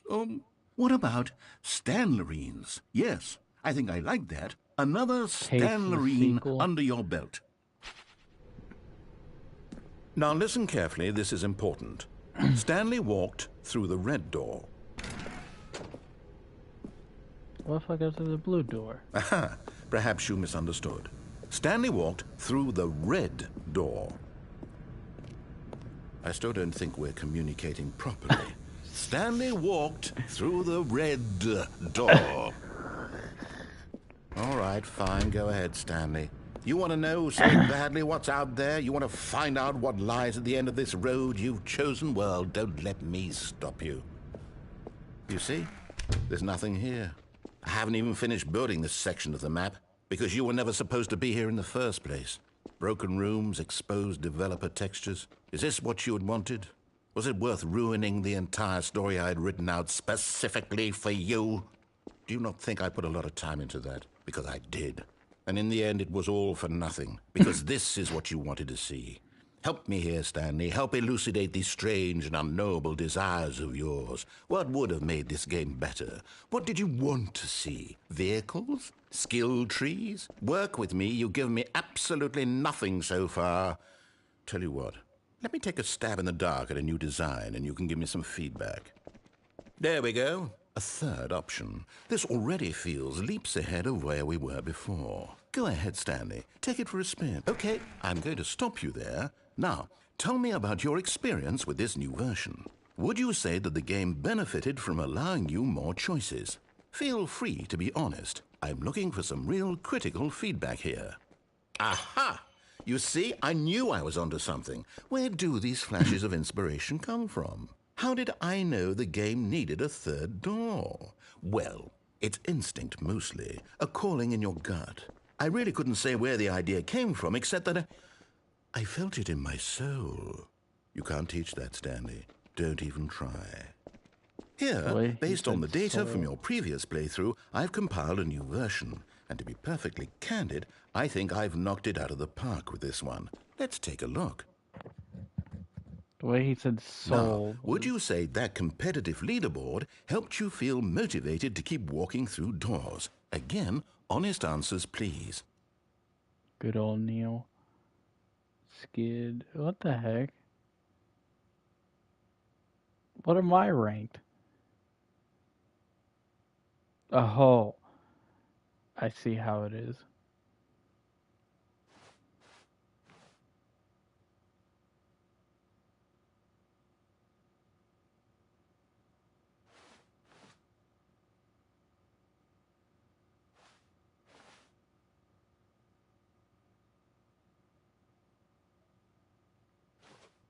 Oh, wrong one.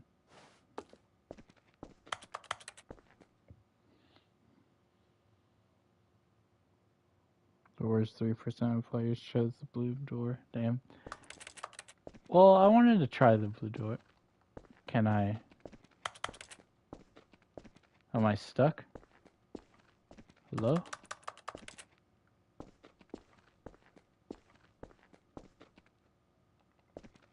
Can I not go through?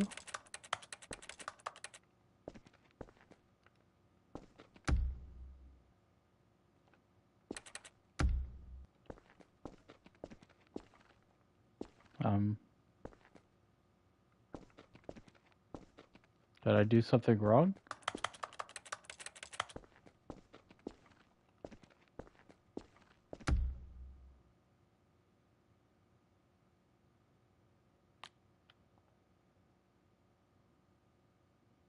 Okay. Already this was uncomfortable. And Stanley decided that as soon as he found a new space he felt safe in, that he would never leave it again in his life. When Stanley came to a set of 2 open doors, this was not the correct way to the meeting room, and Stanley knew it perfectly well. Perhaps he wanted to stop by the employee lounge first, just to admire it. The lounge was grand, majestic, perhaps, but eager to get back to business, Stanley took the first open door on his left. I want to go through the red door now. Stanley was so bad at following directions, it's incredible he wasn't fired years ago. Look, Stanley, I think perhaps we've gotten off on the wrong foot here. I'm not your enemy, really, I'm not.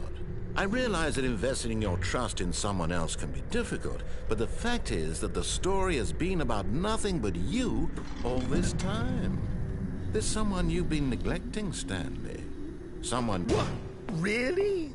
I was in the middle of something. Do you have zero consideration for others? Are you that convinced that I want something bad to happen to you? Why, Yes. I don't know how to convince you of this, but I really do want to help you. Chance. Now listen carefully, this is important. Stanley walked through the red door. Sure, I'll try the red door this time. Oh, thank God you are willing to listen to me. Do you see that I really have wanted you to be happy all this time? The problem is all these choices. The two of us always trying to get somewhere that isn't here. Running and running and running, just the way you're doing right now. Don't you see that it's killing us, Stanley? I wanted to stop. We would both be so much happier if we just stopped. And I think I have a solution. Here, let me show you. What's in here? What do we want? What are we looking for? Here. Yes. Oh, it's beautiful, isn't it? If we just stay right here, right in this moment with this place, Stanley, I think I feel happy. I actually feel happy. This is an interesting room.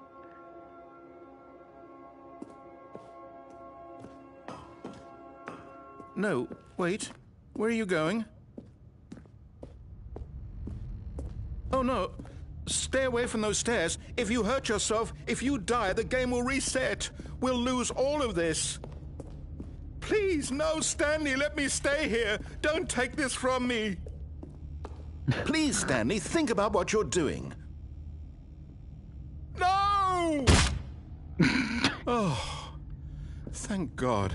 You lived. No. No, no. What are you doing, Stanley? Please, I'm asking you not to take this away from me. I can't go back to what I was before. If you die, we'll both go back. Why are you doing this?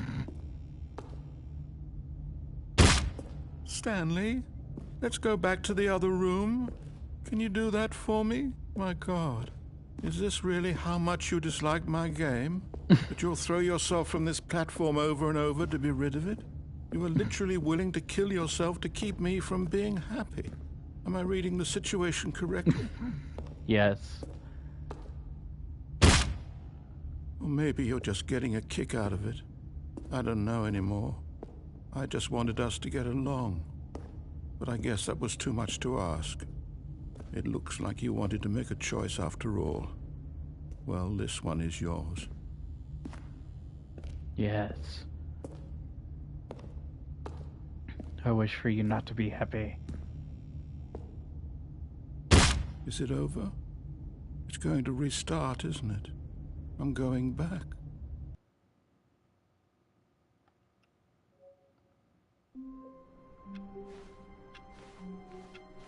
Even now, Stanley's office was a distant memory. What did it look like? There was a computer, perhaps, and a painting. Was it a painting or a photo? He could no longer recall.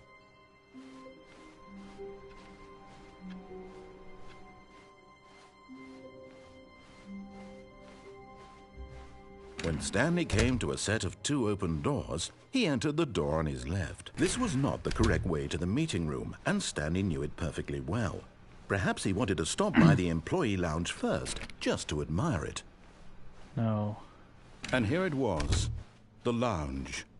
But eager to get back to business, Stanley took the first open door on his left. Nope. Stanley was so bad at following directions, it's incredible he wasn't fired years ago. Look, Stanley, I think perhaps we've gotten off on the wrong foot here. I'm not your enemy, really, I'm not. I realize that investing your trust in someone else can be difficult, but the fact is that the story has been about nothing but you all this time. There's someone you've been neglecting, Stanley. Someone you've forgotten about. I want to go over there. Stop trying to make every decision by yourself. Now, I'm not asking for me, I'm asking for her. This is it, Stanley. Your chance to redeem yourself. To put your work aside. To let her back into your life. She's been waiting.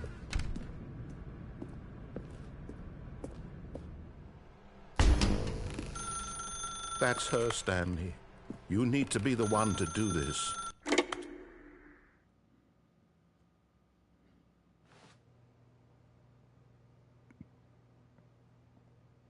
Oh, Stanley, is that you? Hold on, sweetie. Sorry to keep you waiting. I'm just pulling the bread out of the oven. All right. Okay, there we go. All right, now, I want you to come in and tell me all about your day. Gotcha! Oh, come on. Did you actually think you had a loving wife who'd want to commit their life to you? I'm trying to make a point here, Stanley. I'm trying to get you to see something. Come inside. Let me show you what's really going on here.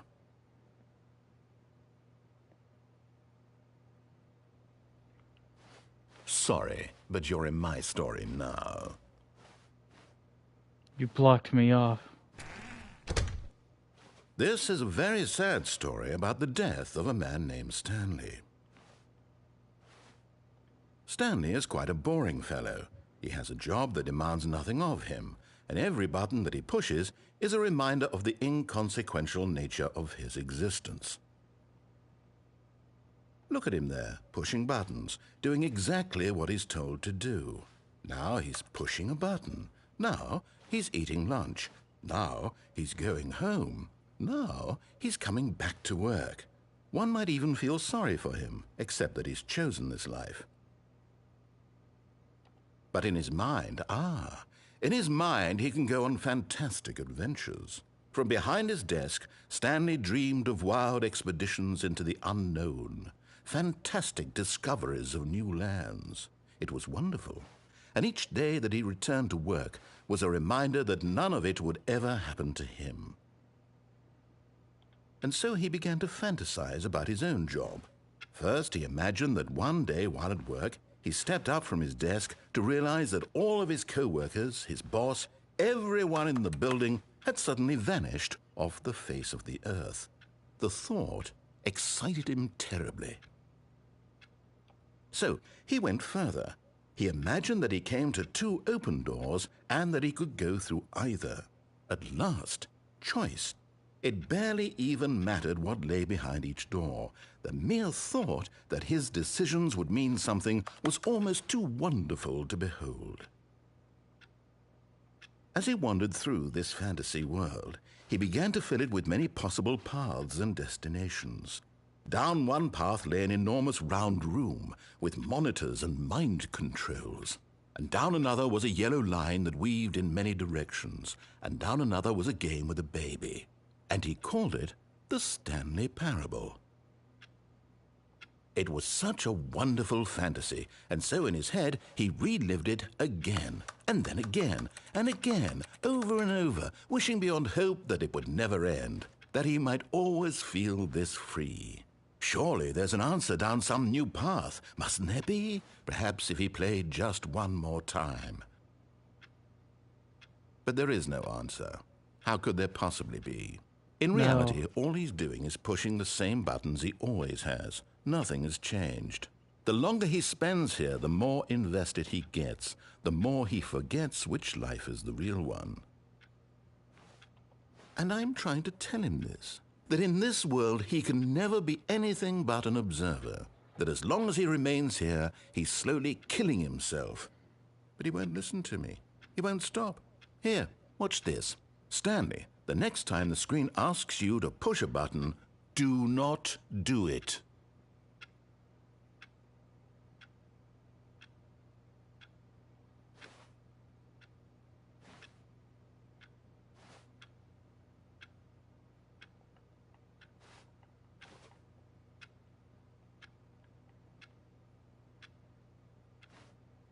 Well, I'm listening.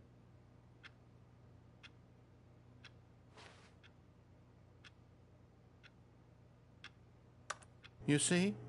Can he just not hear me? How can I tell him in a way that he'll understand that every second he remains here, he's electing to kill himself? How can I get him to see what I see? How can I make him look at himself? I suppose I can't, not in the way I want him to.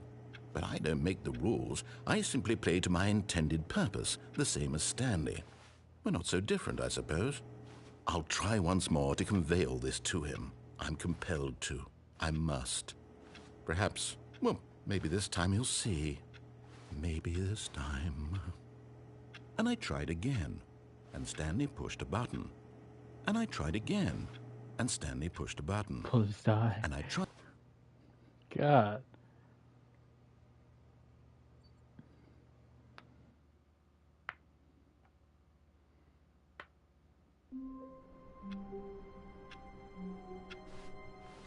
Already this was uncomfortable, and Stanley decided that as soon as he found a new space he felt safe in, that he would never leave it again in his life.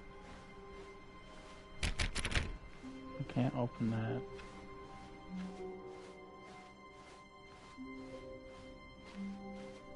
When Stanley came to a set of 2 open doors, he entered the door on his left. This was not the correct way to the meeting room, and Stanley knew it perfectly well. Perhaps he wanted to stop by the employee lounge first, just to admire it. I want to get all the It was okay. collectibles. But eager to get back to business, Stanley took the first open door on his left. Oh. Stanley was so bad at following directions, it's incredible he wasn't fired years ago.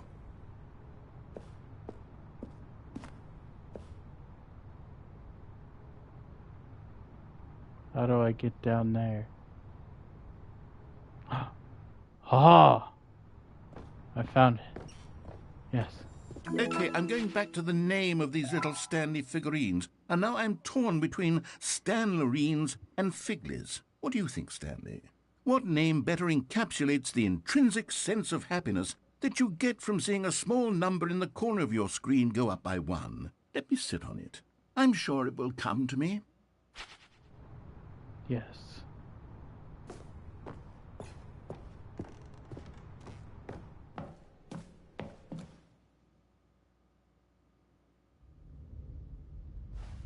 Stanley had now gotten himself so far off the beaten path that it seemed the office had begun so far off the beaten path that it seemed the office had begun so far off the beaten path that it seemed the office had begun so far off the beaten path that it seemed the office had begun so far off the beaten path that it seemed the office had begun so far off the beaten path that it seemed the office had begun so far off the beaten path. You didn't think I was actually just a recording, did you? What a silly and trite explanation that would be. All the back and forth between you and me, all the absurd adventures we've been through, and it all turns out I'm just a tape recording? It was all just in Stanley's head. I bet that's the kind of twist you think is revelatory. I bet each and every time you watch a movie where it turns out all to be in the main character's imagination, you must absolutely bolt off the couch in pure shock at the phenomenal and intricate storytelling. It must be so simple to be you. Life being an unending waterfall of surprises and delights. How much more exciting you must find the world than the rest of us do. Now I've become sad. Look what you've done to me. This is all your fault.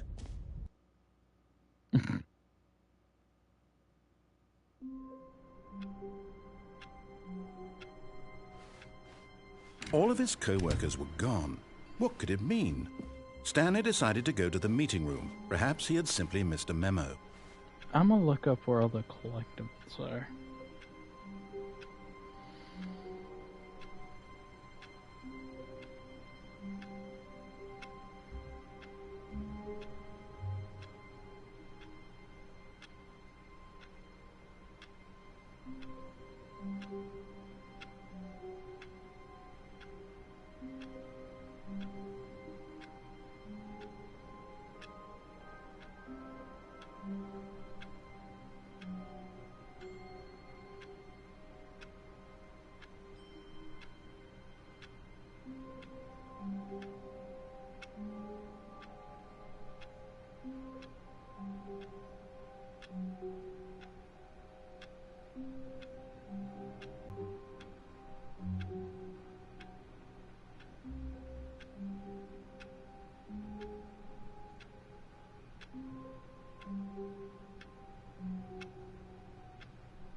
Uh-huh. Already got that one. Already got that one.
Are you thinking?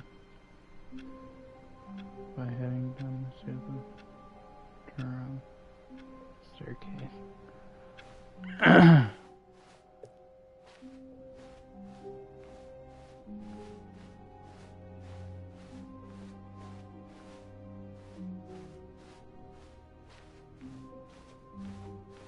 When Stanley came to a set of 2 open doors, he entered the door on his left. The left door.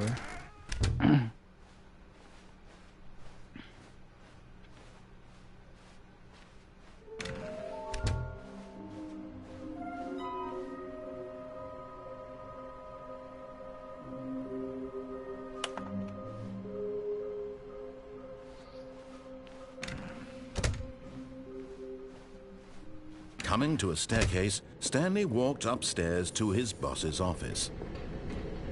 There's one. You're getting close now, Stanley. You've nearly gotten all of the Figler and Marines. Very soon, you'll collect the last one, and then the first number will equal the second number, and that will be it. We'll be different people by then. Different in the sense that we used to have none of them, and now we have them all. You can't go back to when you had no Figler and Marines. None of us can. Okay, so the top.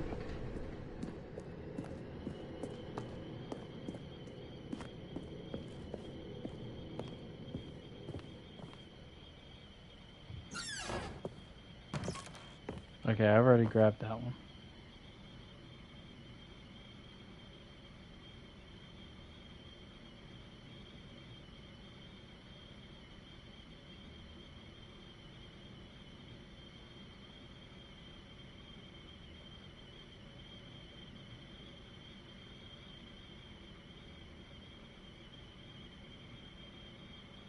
Okay. Bottom staircase.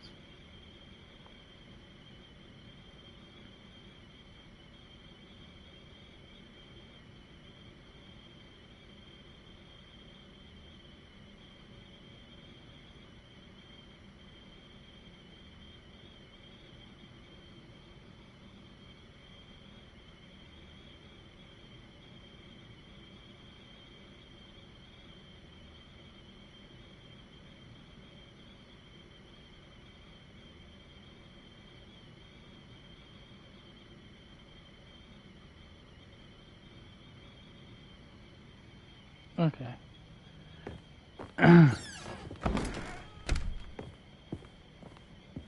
Okay, I think we all know the drill by now. Blah, blah, blah. Dark secrets, the keypad. Stanley pushes some buttons. Oh, hey, look, it's a new passageway.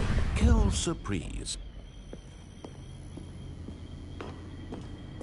And there it is. The last Stiggly Wiggly. Savor this moment, Stanley. This is a real accomplishment. This is doing something just for the sake of doing it. Where so many people expect to be rewarded for the most trivial achievements, you've insisted that a job well done is its own reward. I would tell you that I'm proud of you for collecting them all, but that would be like a reward, and we can't have that. So, instead I'll just say, it's done. We're all done here.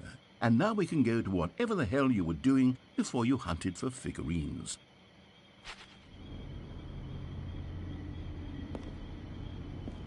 That's it, ain't it?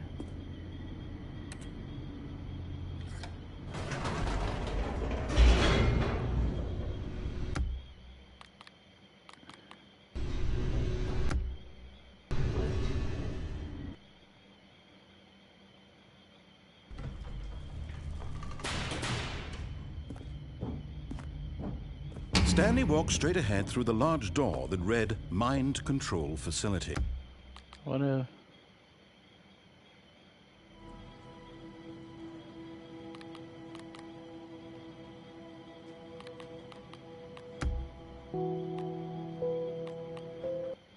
What the heck?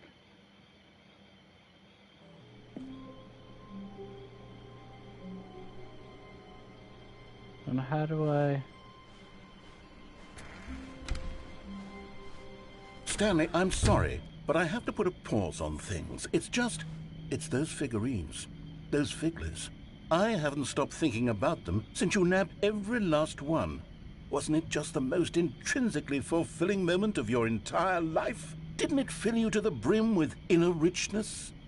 Yes, I know we're supposed to be telling a story, but won't you please indulge me with one more trip back to the memory zone?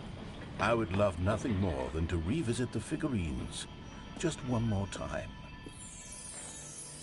Okay. The memory zone again? Why?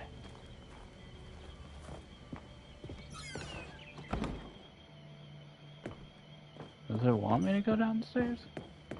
Ah, here's where it all began. The first collectible. Back then, we had no idea of how many of them we'd find. Sure, it said 6 right there on the screen, but how could we know for certain? We were so innocent. We'll never be like that again, Stanley.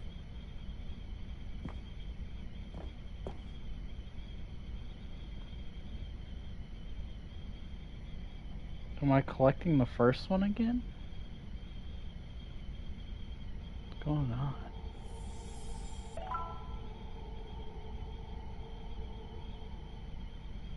Why am I collecting them again?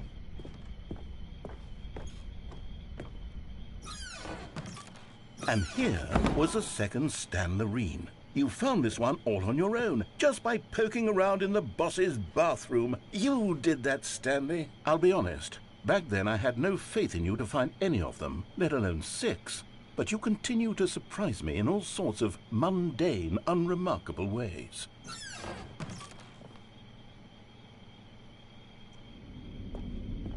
Okay, let's do a little quiz. Which of these rooms was the room you found your third mini Stan? Can you remember?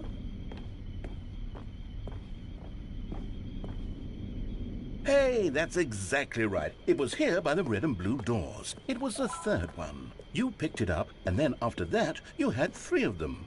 I'm glad these moments are so crystal clear in your memory, but I shouldn't be surprised. After all, science tells us that it's impossible to forget your third time doing anything.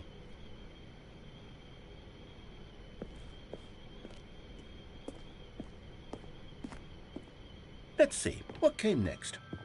Oh yes, we found a Figley in this pink room. Oh well, I can't actually say I remember being in this room, but it's here in the memory zone, so it must have happened. I don't remember a pink room.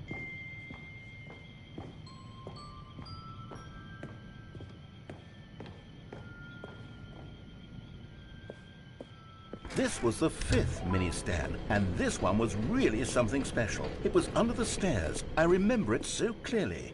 In fact, because this one is particularly special to me, I made a little video to commemorate the occasion. Enjoy. What the? I'm making that video, but it was 8 minutes I wouldn't have spent on anything else.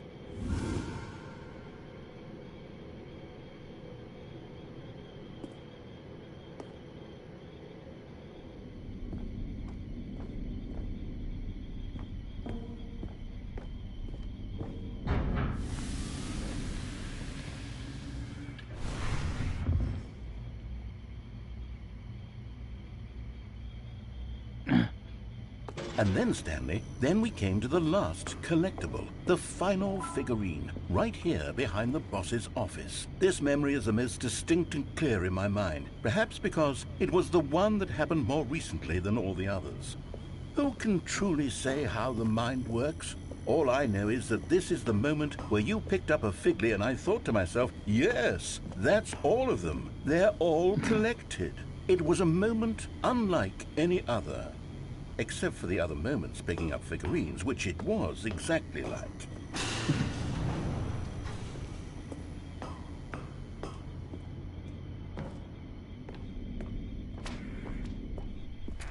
And then there was no more, because we've caught up to the present moment. Nothing left to do but move onward into the future. Goodbye, memory zone. Okay then. No, I'm not done. I'm not ready to move on. Stop the loading screen. Isn't there some way we can stay here, keep enjoying these figurines? Let's just go backwards. We'll do the memory zone again from the opposite direction. See how that feels. Okay, yes, the back of the boss's office. I remember this. I must say, of all the figurines we looked at in our initial tour of the memory zone, this one is the most distinct and clear in my mind. Let's keep going, I want more. And here's where I made that video. Don't you remember the video we watched? Yes, I remember. Oh my god. Please. Oh, yes, I love that video.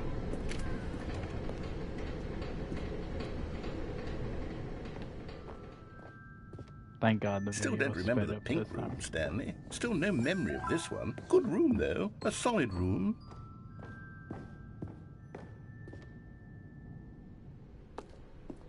These really were a treat to hunt down. You know, if there had been any kind of reward for finding all of these, it really would have neutered the intrinsic joy of collecting them. I'm very glad we resisted the temptation. Next one.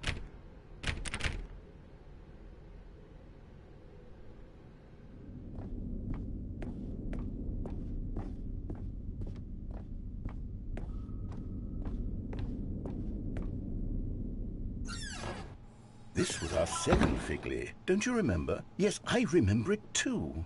The past is truly a wonderful thing. Why does anyone ever choose to leave it? Keep going. This is it. The very first one we found in the exhibit where I introduced you to the figlarines. Oh, I want more memories, Stanley. I want to keep going. What else is there? What came before this?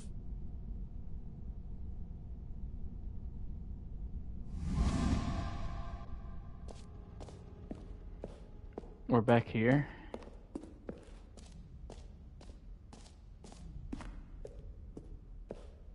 Look, it's the terrible new content that we were originally sold on. I remember hating it back then, but time does put a rosy filter on everything. In fact, oh yes, the two doors! Who could have forgotten that? A classic memory, this one.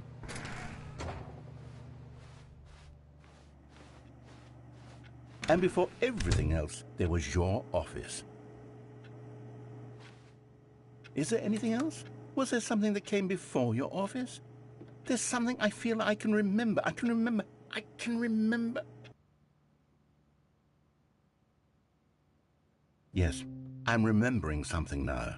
I remember before this whole story got started. Back then I was different. I used to make big decisions. I was passionate. I was skeptical. I weighed each decision with profound thoughtfulness. And then somewhere along the way, I stopped making decisions. I became lazy, and I came up with a character named Stanley to do my thinking for me. He would make the decisions. He would decide which way to go. I would cheer him on as he collected figurines for no reason. Why did I invent Stanley? Was I lonely? Yes, perhaps that's it. Perhaps I needed to imagine I had companionship. And Stanley really did make for a wonderful companion, even if he was a fiction. But I suppose it's grown old. I want to think for myself again. I want to go back to how it used to be. Yes, I can be on my own again. I can do it. I'll be stronger this time. I'll take care of myself. I don't need Stanley anymore. Oh, but he truly was so much fun to play with. You know what? Since we're in the memory zone, how about one more good memory? Let's go back just once and give Stanley one more run of the office, and then I'll retire him for good. I did enjoy telling his story so very much. Okay, here we go. This is the story of a man named Stanley. Okay. That's interesting. This is the story of a man named... I can skip that. All of his co-workers were gone. What could it mean? Stanley decided to go to the meeting room. Perhaps he had simply missed a memo.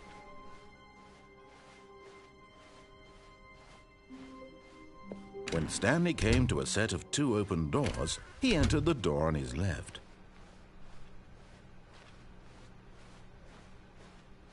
Yet there was not a single person here either.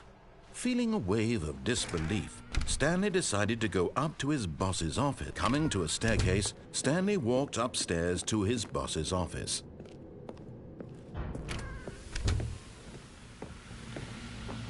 Here's the door, just go.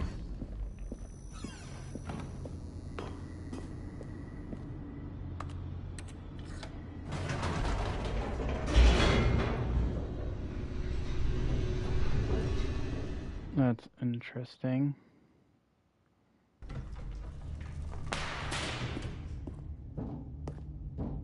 Stanley walked straight ahead through the large door that read Mind Control Facility.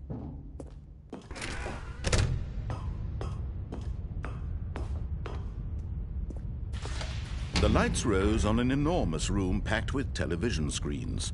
What horrible secret did this place hold? Stanley thought to himself. Did he have the strength to find out?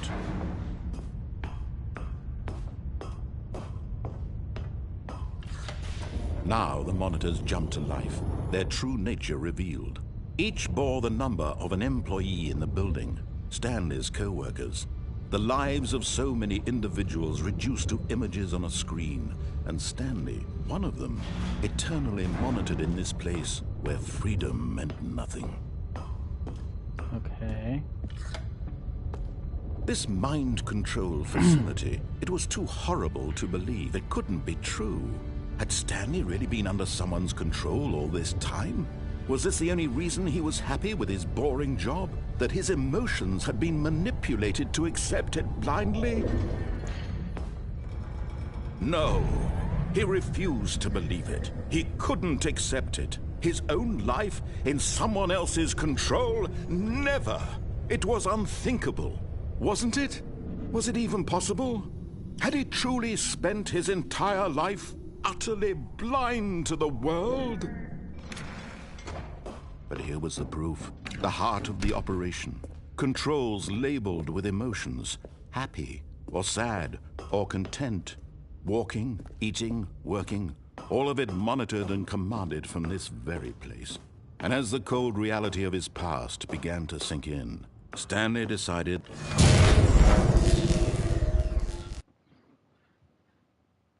Okay.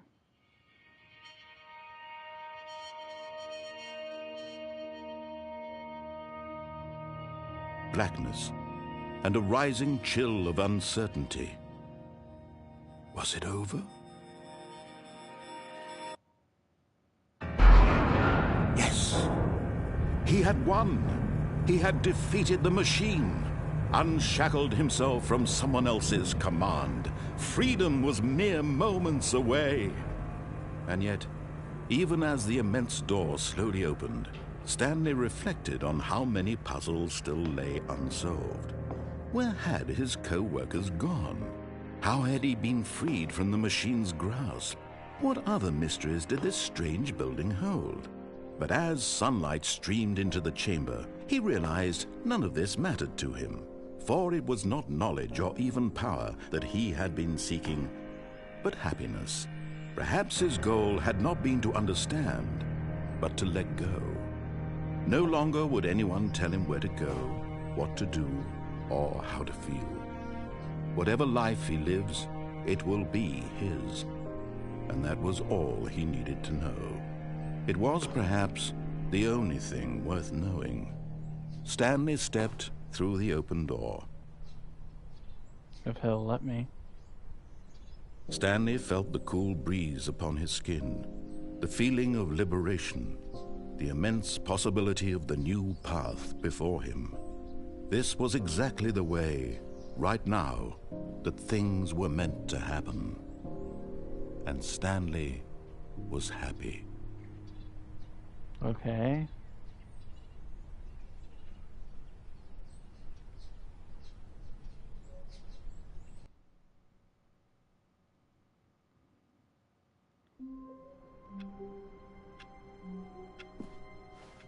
All of his co-workers were gone.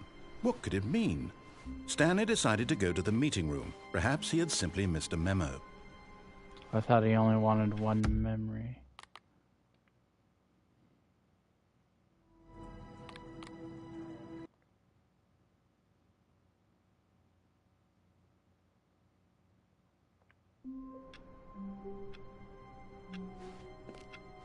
All of his co-workers were gone. What could it mean? Stanley decided to go to the meeting room. Perhaps he had simply missed a memo. What happened to one last memory? When Stanley came to a set of 2 open doors, he entered the door on his left. Very confused. Yet there was not a single person here either. Feeling a wave of disbelief, Stanley decided to go up. Oh no, not again. I won't be coming to a staircase. Stanley walked upstairs to his boss's office. But Stanley just couldn't do it. he considered the possibility of facing his boss. Admitting he had left his post during work hours, he might be fired for that. And in such a competitive economy, why had he taken that risk? All because he believed everyone had vanished? His boss would think he was crazy. And then something occurred to Stanley. Maybe, he thought to himself, maybe I am crazy. All of my co-workers blinking mysteriously out of existence in a single moment for no reason at all? None of it made any logical sense. And as Stanley pondered this, he began to make other strange observations. For example, why couldn't he see his feet when he looked down? Why did doors close automatically behind him wherever he went? And for that matter, these rooms were starting to look pretty familiar. Were they simply repeating? No, Stanley said to himself, this is all too strange. This can't be real. And at last, he came to the conclusion that had been on the tip of his tongue. He just hadn't found the words for it. "I'm dreaming!" he yelled. "This is all a dream." Oh, what a relief Stanley felt to have finally found an answer, an explanation. His co-workers weren't actually gone. He wasn't going to lose his job. He wasn't crazy after all. And he thought to himself, I suppose I'll wake up soon. I'll have to go back to my boring real-life job pushing buttons. I may as well enjoy this while I'm still lucid. So, he imagined himself flying and began to gently float above the ground. Then he imagined himself soaring through space on a magical starfield, and it too appeared. It was so much fun, and Stanley marveled that he had still not woken up. How was he remaining so lucid? And then perhaps the strangest question of them all entered Stanley's head. One he was amazed he hadn't asked himself sooner. Why is there a voice in my head dictating everything that I'm doing and thinking? Now the voice was describing itself being considered by Stanley, who found it particularly strange. I'm dreaming about a voice describing me, thinking about how it's describing my thoughts, he thought. And while he thought it all very odd and wondered if this voice spoke to all people in their dreams, the truth was that, of course, this was not a dream. How could it be? Was Stanley simply deceiving himself, believing that if he's asleep, he doesn't have to take responsibility for himself? Stanley is as awake right now as he's ever been in his life. Now, hearing the voice speak these words was quite a shock to Stanley. After all, he knew for certain, beyond a doubt, that this was in fact a dream. Did the voice not see him float and make the magical stars just a moment ago? How else would the voice explain all that? This voice was a part of himself too. Surely, if he could just... He would prove it. He would prove that he was in control, that this was a dream. So he closed his eyes gently, and he invited himself to wake up. He felt the cool weight of the blanket on his skin, the press of the mattress on his back, Interesting. the fresh air of a world outside this one. Let me wake up, he thought to himself. I'm through with this dream. I wish it to be over. Let me go back to my job. Let me continue pushing the buttons. Please, it's all I want. I want my apartment, and my wife, and my job. All I want is my life exactly the way it's always been. My life is normal. I am normal. Everything will be fine. I am okay.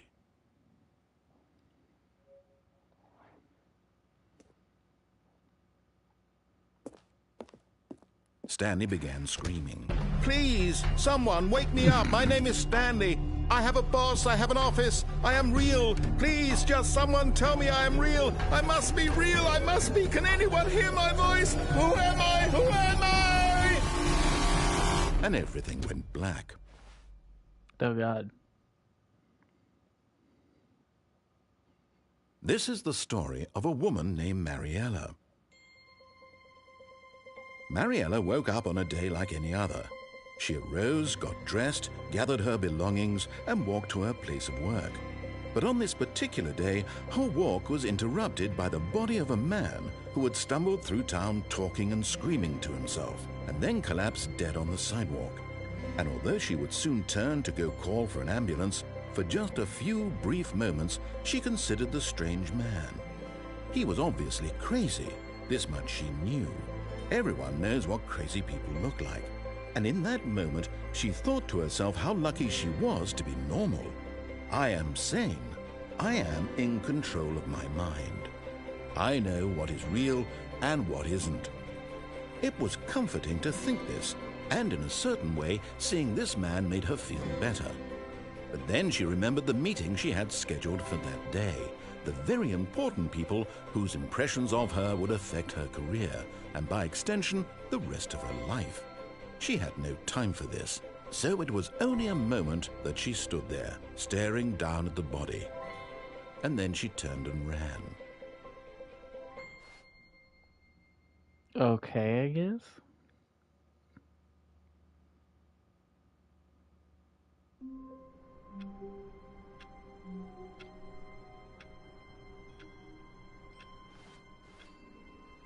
How long was I sitting there? Stanley wondered to himself.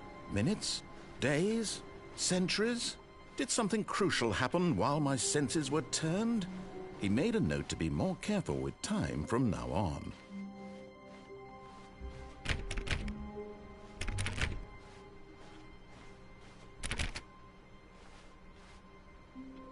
How come I can't go in that room?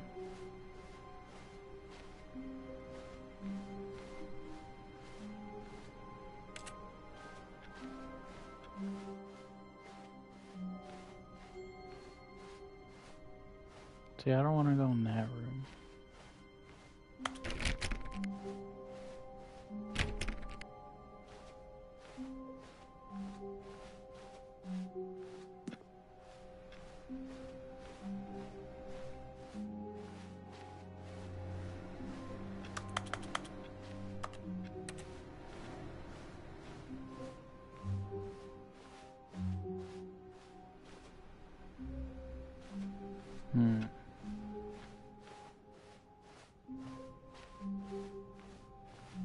When Stanley came to a set of 2 open doors, he entered the door on his left.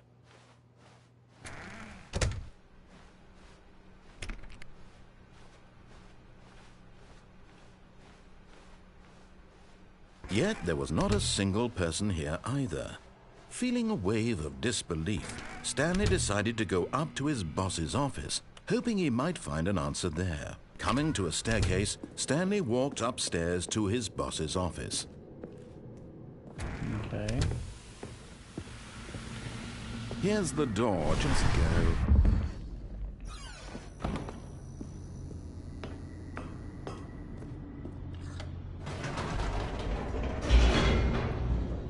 I'm just gonna do one more ending.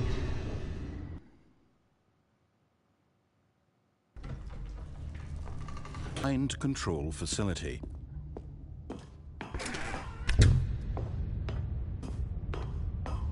I'll do this last and then. The lights rose on an enormous room packed with television screens. What horrible secret did this place hold? Stanley thought to himself. Did he have the strength to find out?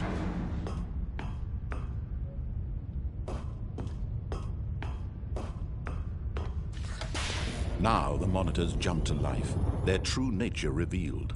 Each bore the number of an employee in the building, Stanley's co-workers. The lives of so many individuals reduced to images on a screen, and Stanley, one of them, eternally monitored in this place where freedom meant nothing.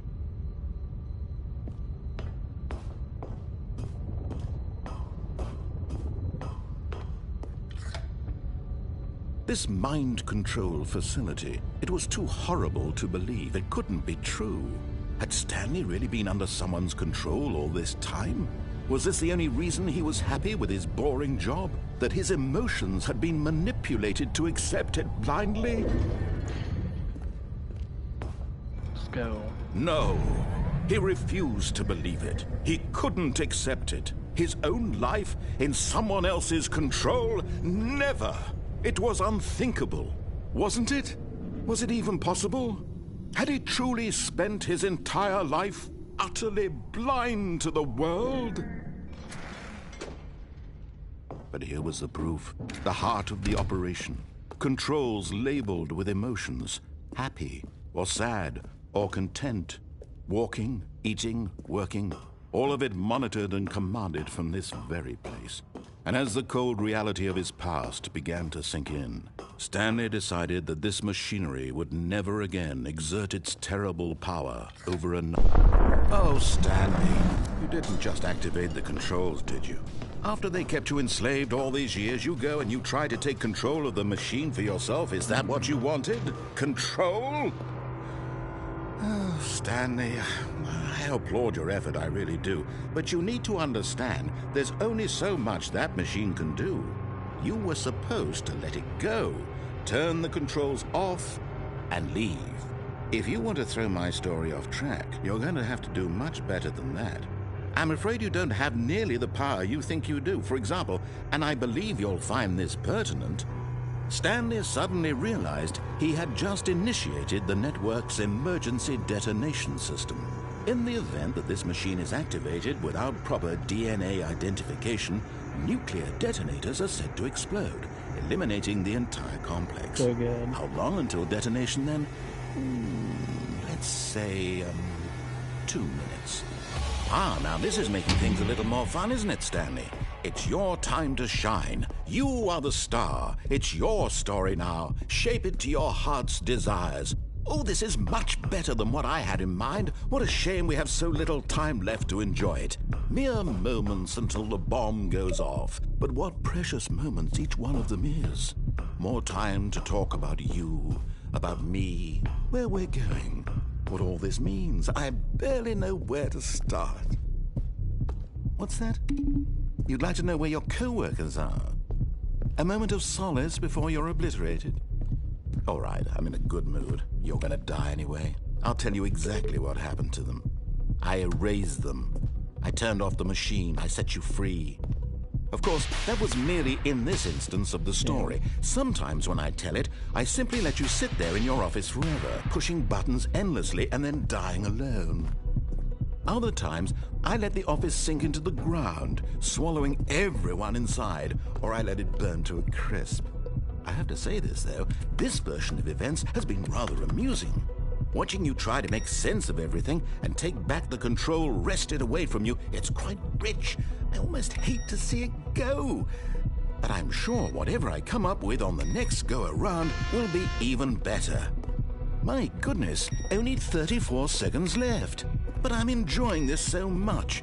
You know what? To hell with it. I'm going to put some extra time on the clock. Why not?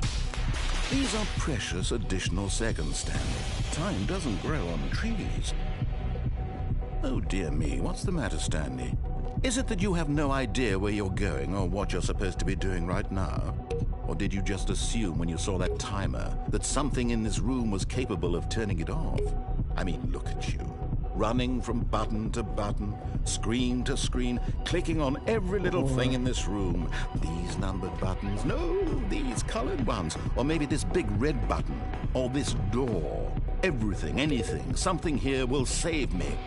Why would you think that, Stanley? That this video game can be beaten? Won? Solved? Do you have any idea what your purpose in this place is? Already clicked for. Stanley, you're in for quite a disappointment. But here's a spoiler for you. That timer isn't a catalyst to keep the action moving along. It's just seconds ticking away to your death. You're only still playing instead of watching a cutscene because I want to watch you for every moment that you're powerless. To see you made humble. This is not a challenge. It's a tragedy.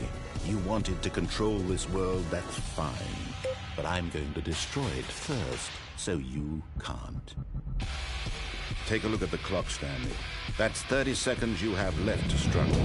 30 seconds until a big boom and then nothing. No ending here. Just you being blown to pieces.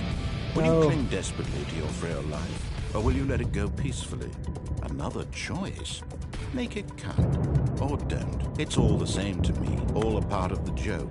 And believe me, I will be laughing at every second of your inevitable life from the moment we fade in until the moment I say happily ever after. Damn.